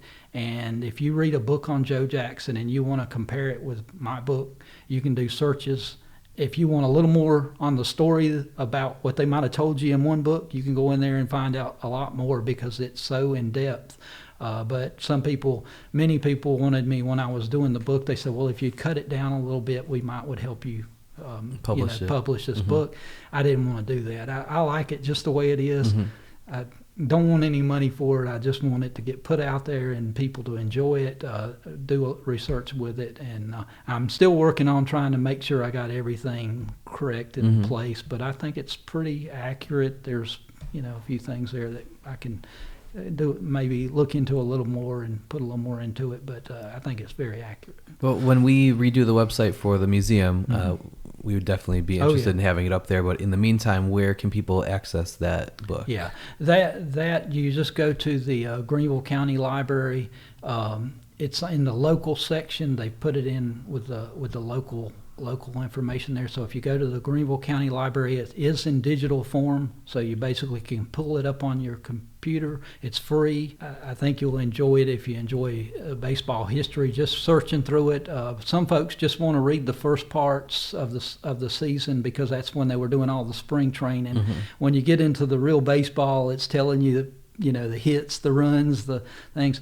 I don't actually have the statistics for all the players. All I put in there was Joe J. It would have been very extensive if I had to put in all the statistics for all the players. But the good thing about it is, say you know a player that played back then and you wanted to find out if he played against Joe Jackson or something, you do searches on it, and it'll pull his name up. It'll pull his name up if he had any kind of thing going on there or something happening. I didn't just put things that happened with Joe Jackson. If other events happened while Joe Jackson was watching it, I tried to make sure I put that in there too. I remember one time Buck Weaver, they were having a rain delay, and Buck Weaver was a joke. When I mean by joke, he was funny. Yeah. he just loved to make people laugh and cut up. They were having a rain delay. He just took off. They had a puddle out there in the outfield. He took off running and started sliding across this puddle all the way across. And finally he wiped out and landed on his rear end and kept sliding. But just to make the crowd laugh. And he was that type of character. But I think even Joe was cut up. I remember one time there was a third baseman that was, I wish I could remember the guy's name, but he was definitely afraid of snakes. And Joe Jackson knew this.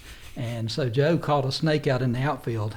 And he put pressure on that third baseman. If he didn't keep his eye on the ball and do what he was supposed to, Joe was going to bring that snake up. And he kept his eye on the ball, but then he was turning his back and forth, So, but the craziest part of that story was Joe Jackson found a snake in the outfield. That's right. That's right. Where do you find it? Yeah, that's right. It's crazy. Yeah. One other funny story with Joe was he was playing in Washington. and Joe would run into walls. You look in this book, you just type in wall or barrier or whatever, and Joe was hitting it. That's, he ran into Was them this before constantly. the days of warning tracks? Yeah. Well, actually, an interesting story with Joe, with his Cleveland teammates, set up what I believe was the first.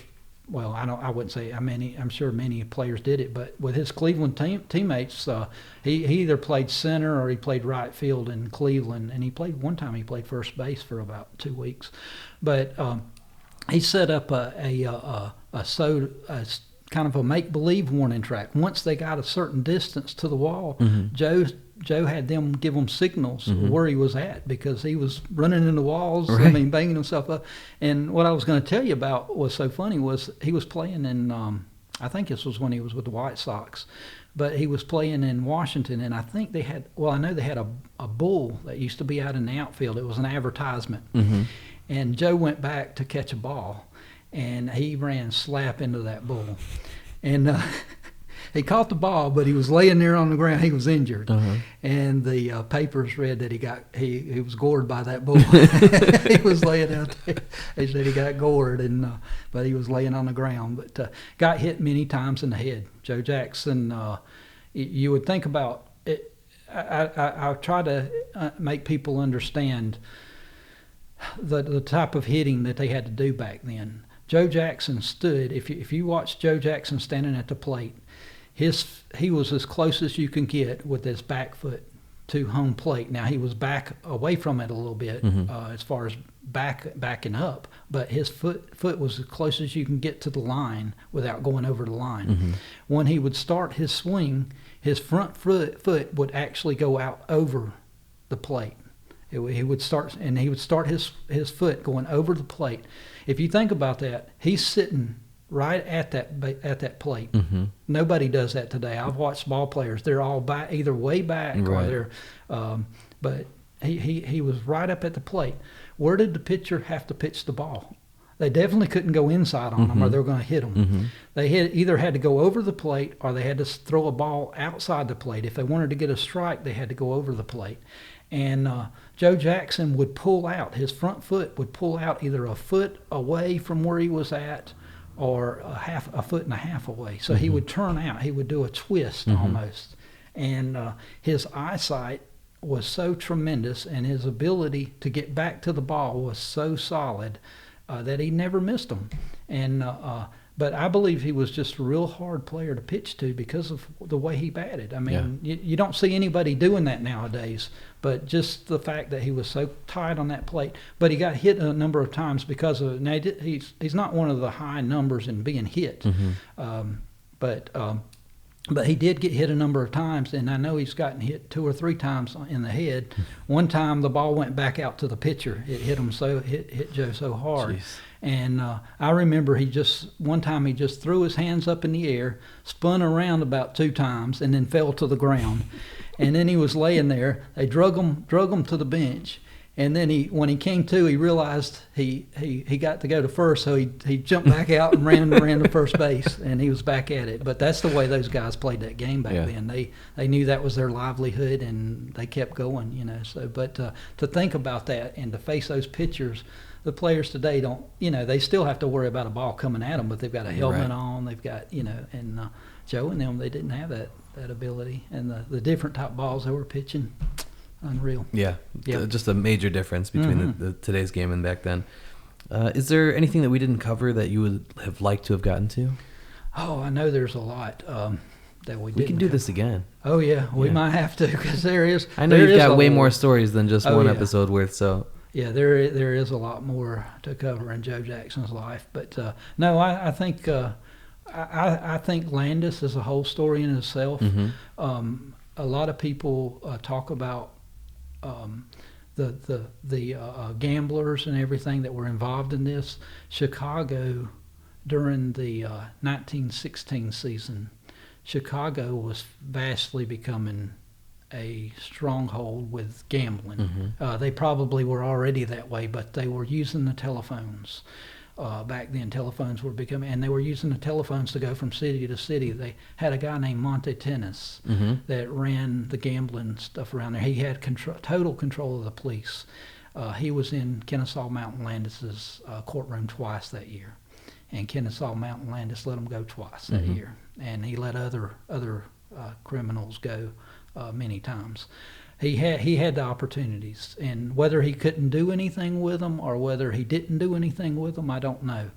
But I fully believe that, and there was other things going on. I know Kennesaw Mountain Landis had a son that was in the military, and Kennesaw Mountain Landis did not like anybody who did not make their mark in the military, such as a Joe Jackson or something. Joe worked for a munitions company that did work for the military, so even though he might have made an option, he was 32 and he had a family to support. He had 2 or 3 brothers that were in the military, and so he was doing what he knew best to help his family. They had already given him class 4, so he thought he was out of it, and then they turned it around. Greenville, for some reason, had someone step in and turn that. Now, I wouldn't put it past some official either in Greenville or someone in baseball that had that turned around. But Joe Jackson quickly became a person who was fixing to have to go to the draft in 1918. Yeah.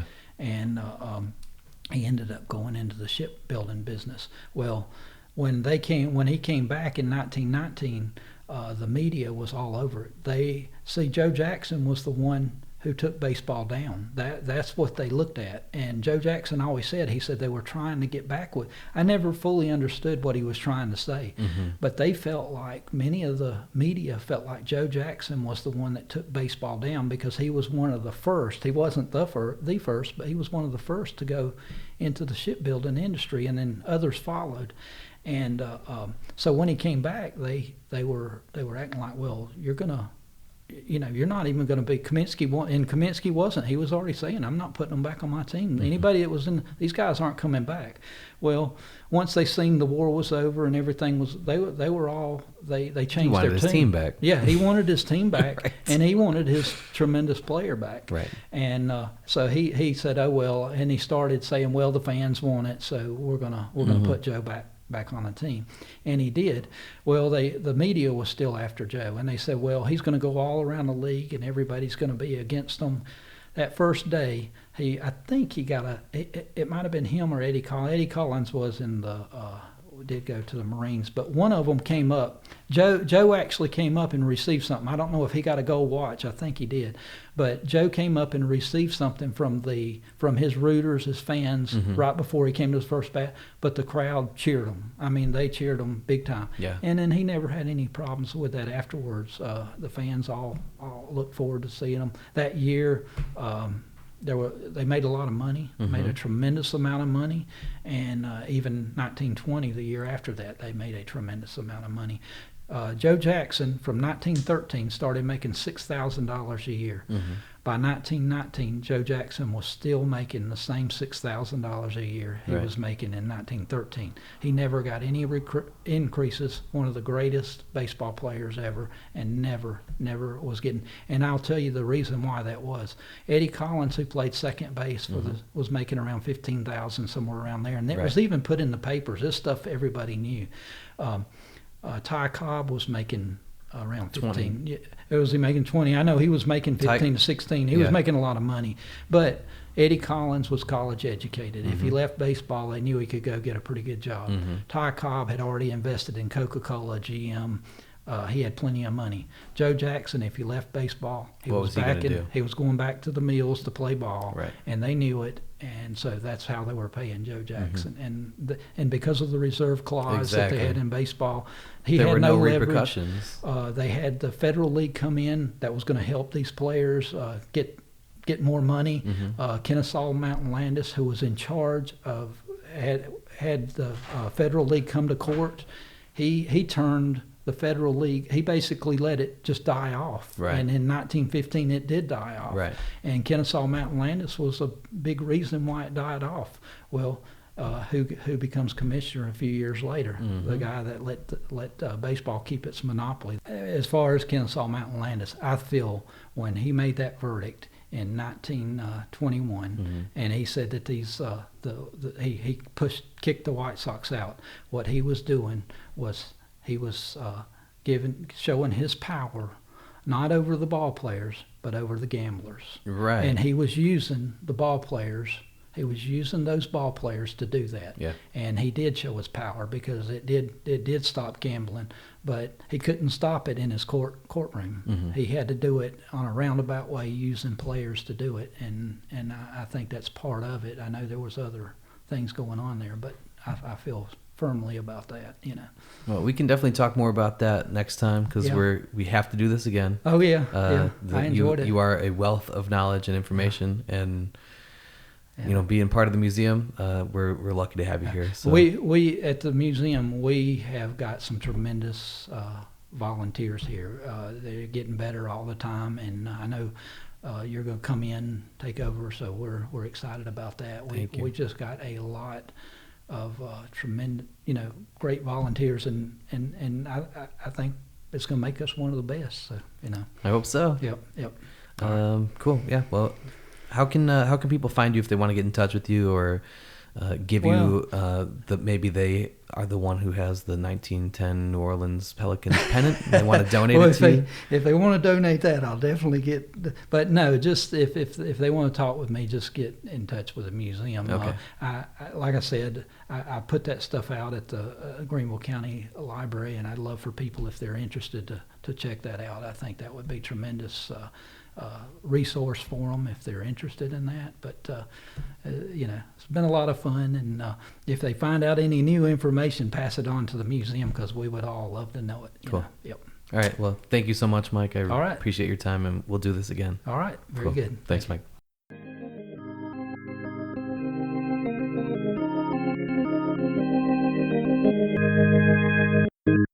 So now is the time for a segment called What'd You Think, Mom?, where we talk to my mom who just listened to the interview with me, and we ask her what she thinks.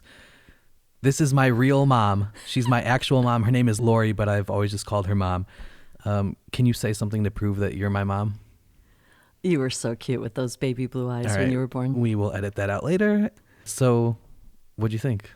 I love listening to Mike Miller because he is the savant, the Joe Jackson savant in my life. And no matter how many times you speak with the man, he has hours of more stories to share with you. And it's great. I learned a lot. Some things he confirmed for me, some things I have questions about, and it was perfect. Do you think this gave a good insight into who Mike Miller is as a person and his breadth and depth of knowledge? I do, because as a person, I think he comes across the way he is, which is he's humble. Mm-hmm. He has all this wealth of knowledge to make him basically one of the experts on Joe Jackson in the world, and yet he's humble. And it all comes down to his hometown pride, that Joe Jackson comes from his hometown.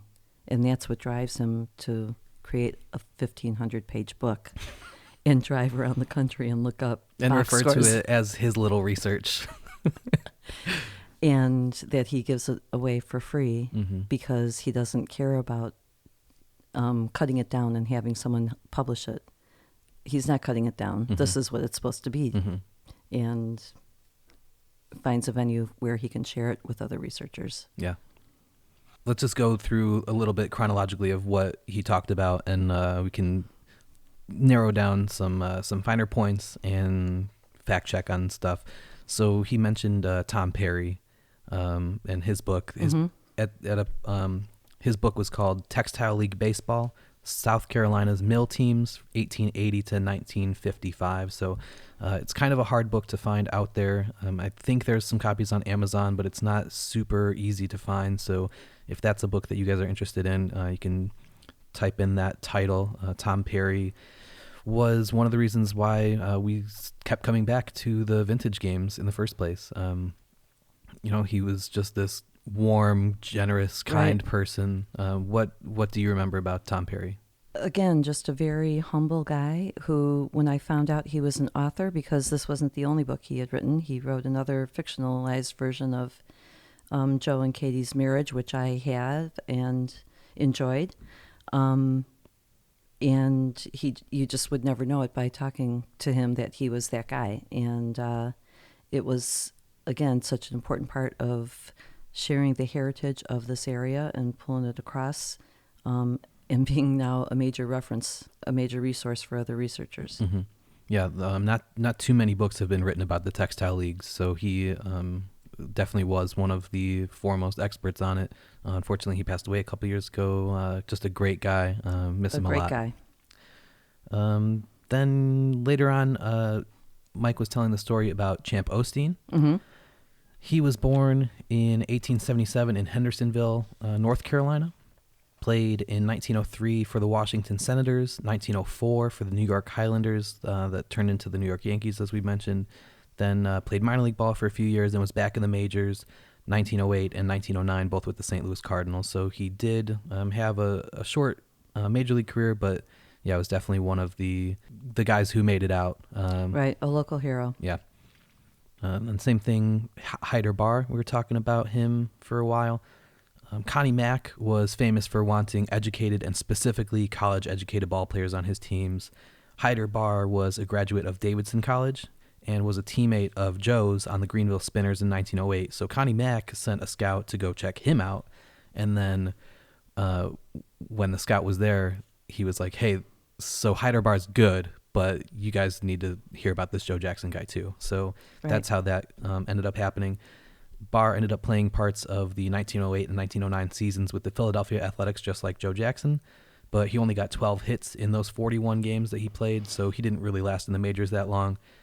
After he got sent back down, he played for the 1910 Atlanta Crackers, who lost the Southern Association pennant to the New Orleans Pelicans, who were led by Joe Jackson and his .354 batting average. So lots of Joe Jackson connections there. By the time his career was over, Hyder Barr had played like over 500 games in the minor leagues. So he was a lifer. Did have more than just a cup of coffee in the majors. You know, he was up for a couple seasons, 41 games, but yeah, mostly known as a minor league guy. I had heard of Champ Osteen. I didn't really know the deal with him, and so I was very interested to hear what Mike had to say. And I liked the heritage there of that Joe looked up to Osteen as a hero, and then Joe becomes the hero for players behind him, like Joe Anders and some of the other guys. Mm-hmm. And again, it sounds like Osteen was a stand-up guy and, you know, played different places, but came back.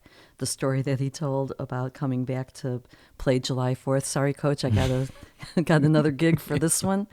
That just speaks volumes, you know, and it speaks to what where they were coming from and how much those mills meant to them. And it was mill pride and Yankees schmenkies, you know, I'm out of here. Mm-hmm. And so that was a real good story, I thought. Yeah. Since recording this interview with Mike, I actually think that I've uncovered the real story about the name Wofford. Did some deep dive research and asked a couple of the relatives who are still alive, and here's what I've been able to confirm. So in the interview, we talked about the fact that Joe was the oldest of 8 children.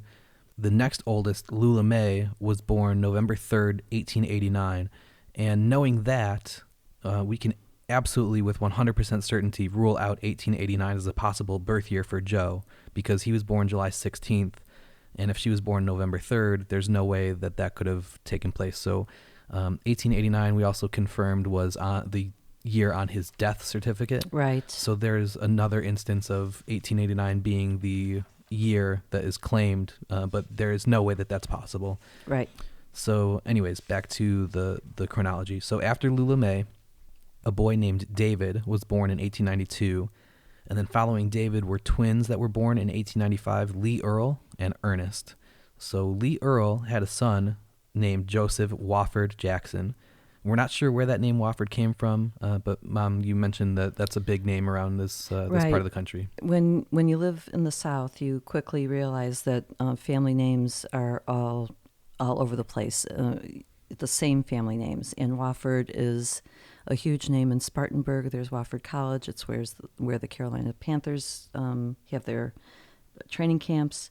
But Wofford, if you go into any of the older Greenville cemeteries today, you will see Wofford all over the place. So it's highly probable mm-hmm. that is a family name somewhere having a tie with the Jackson family. Okay, so Lee Earl's son, Joseph Wofford Jackson, passed away before his first birthday. He was born September 24th, 1920, and he passed away August 21st, 1921.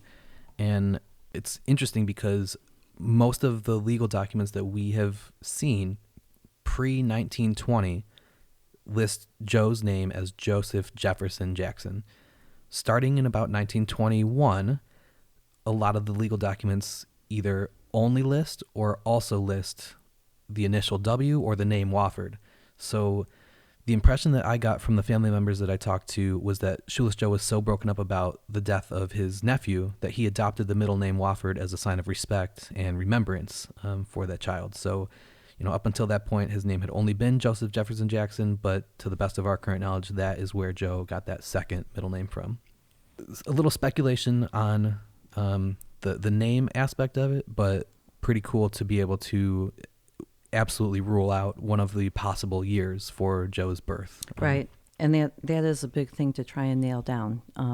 It's so sketchy because he was born in a rural area. There aren't birth certificates. I would say as a Catholic, you would have a baptismal certificate. Obviously, he wasn't Catholic. Well, and I believe there was a family fire that ruined a lot of the documents that they did have. So allegedly, there should have been those documents in place at one point, but then they got lost. But there wouldn't have been. Most likely, there would not have been a formal birth certificate like from a government agency. I know that from my own family, but having usually you might have a discrepancy of a year or two, but when we started out the conversation with Mike Miller, you have 3 years in play, and you have it even on his death certificate. Now, to know, doing the math with ULMA, that's a great thing. We talked about Joe's 1920 season in the interview, and just want to let you guys know how incredible his season was that year. Most people don't even realize that he played in 1920 because, okay, he was on the Black Sox that threw the 1919 World Series, and that whole team got kicked out. A lot of people think, like, okay, they must have gotten kicked out right after the World Series, but they really played most of the 1920 season. Joe had 146 games played that year, so almost the entire year. And this was back before they were playing 162 games. It was less than that. So he had 218 hits in those 146 games, which was good for a 382 average. He hit 42 doubles, 20 triples, which led the league, 12 home runs, which doesn't sound like a lot, but it was enough to finish 5th in the American League that year. 121 runs batted in, 105 runs scored, 336 total bases, which was his second highest total in a season ever, behind his 1911 year where we had 337. And he only struck out 14 times. So he had 12 home runs and struck out 14 times in a season. He was good for 7.5 wins above replacement that year. So just an incredible, incredible season. Right. And to think that his career was immediately over, who knows what statistics he could have put up moving forward, because like we mentioned in the interview, this was the first year of the live ball era. So not saying he was going to hit 382 every single year, but the home run numbers would have definitely climbed, and the counting statistics would have been up there too. So still finished a career with 356 batting average, which is the third highest in the history of baseball. But who knows what it could have been. Right, just an amazing player. When you hear Mike talk about accuracy on the field, accuracy at the bat, he just was a very gifted baseball genius. Yeah. It was interesting pulling together some of the different places where he played and the story about where did he earn the moniker of Shoeless. I'm friends with an author who is born and raised in Anderson. We went on a road trip together last year, and we were talking about Shoeless Joe, and she was saying that he earned his name Shoeless in Anderson. And I had already known this story, and I said, I don't think so. I think he was playing Anderson, but it was in Greenville. It was on such and such a day. She said, oh, I don't know. So it comes down to you always have the people, and I'm not saying this to her, and my friend, she had it, her position was based upon a story that someone had told her because they had read something, blah, blah, blah. Right.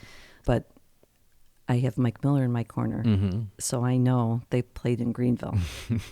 And I think that not just about Joe Jackson research, but specifically, I mean, we have run into this so many times where you try to do the research and find first source documents and try to find, the newspaper articles that were written that day in that town.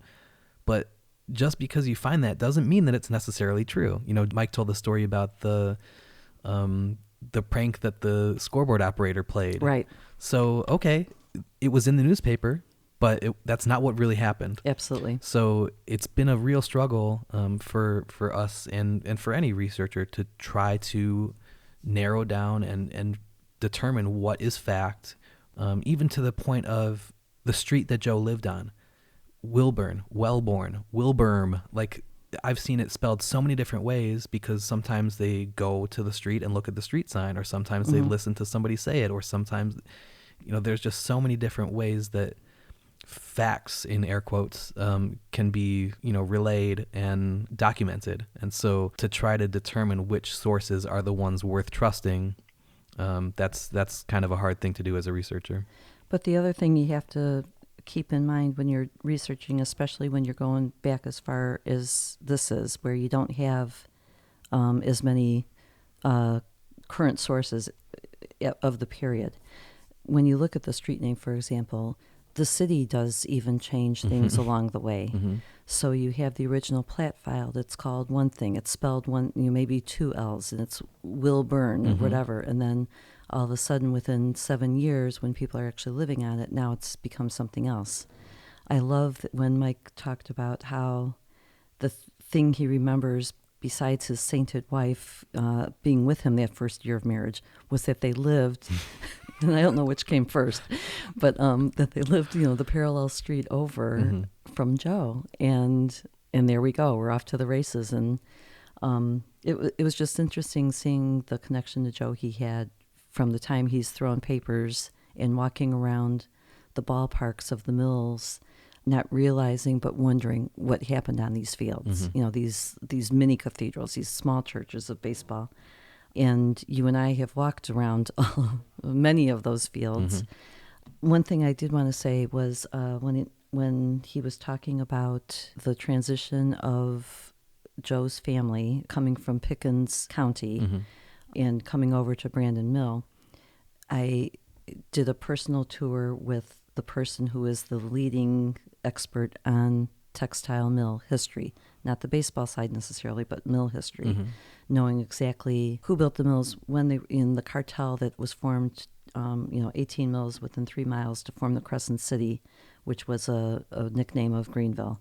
Those mills, 16 of them still stand. When we were on the driving tour, just basically this expert and my friend and I, we went to Brandon Mill, of course, and he was talking about Joe's father was working for that mill owner, the guy who built Brandon Mill. Originally owned a mill in either Pelzer or Piedmont, I don't remember Pelzer, which one is. yeah. Okay. And so Mr. Jackson, Joe's father, Mr. Jackson Elmore, was an employee of the guy, of the mill owner. And when the mill owner decided to build Brandon Mill, he hired Mr. Jackson as his very first employee before the mill was even completed. And that is how they came over. So that was kind of interesting, and, kind of knew where the first house was, and you could see how tightly compact those mill villages were, where they backed up one to the other. And it was interesting when he talked about the city trying to circumvent the mill tightness, that the tight grip that they had on their employees. Well, the way that the mills would pay their employees was through mill scrip, which was either coins or bills that you only could use at the mill store. They had you coming and going. And we have a couple of those examples of mill tokens at the museum. So I'll try and post some pictures of those online or on Instagram or Facebook or something like that. Right. So it was a great way to have total control of your employees, because they really had to come to you to use that currency. So it didn't surprise me when Mike Miller said that even though the city put in Belt North and Belt South as a trolley system to get people into the downtown area, what did they use it for? They used it to go over to other mill ballparks. And really, I don't know what other currency they had available to them because they were paid in mill script. So, yeah. So overall, first episode? It was great. I could listen to Mike talk forever. I like his perspective. I like his respect for the game and for Joe and his passion for it. It's understated, but you hear it in every story that he tells, and you know all you have to do is give him a key word, and he's got 3 stories right behind that. Mm-hmm. Yep, he's the best. He's the best. Lucky to have him. Thanks, Mom. Yep.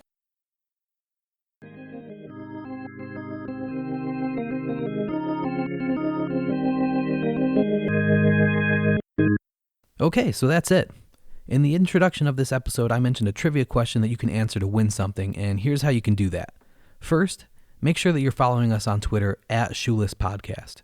Then, find the pinned tweet at the top of our profile with the link to the Mike Miller episode, which asks this week's trivia question. The answer to the trivia question was somewhere in the episode that you just finished listening to. So retweet that tweet with your answer, and we'll announce the winner in next week's episode. You don't have to be first, you just have to be right, and you have to be following us. We'll pick one person who answered correctly, and they'll get a pack of the 1919 Black Sox 25-card set that's available in the museum's online store, and they'll get an enamel pin which is modeled after the 1914 B18 felt blanket card featuring Joe. Those pins are hand-numbered and limited to 356 in honor of Joe's career lifetime batting average. If you have questions about the museum or about the podcast or about anything else, you can email me at shoelesspodcast@gmail.com, and I'll try to answer them in next week's episode. If you want to send in a video or audio recording, that's cool too. We'll try and play them on next week's episode as well. Hopefully you guys liked this episode and got a better sense of what this podcast is truly going to be. Until next time, I'm Dan Wallach, and this is My Baseball History.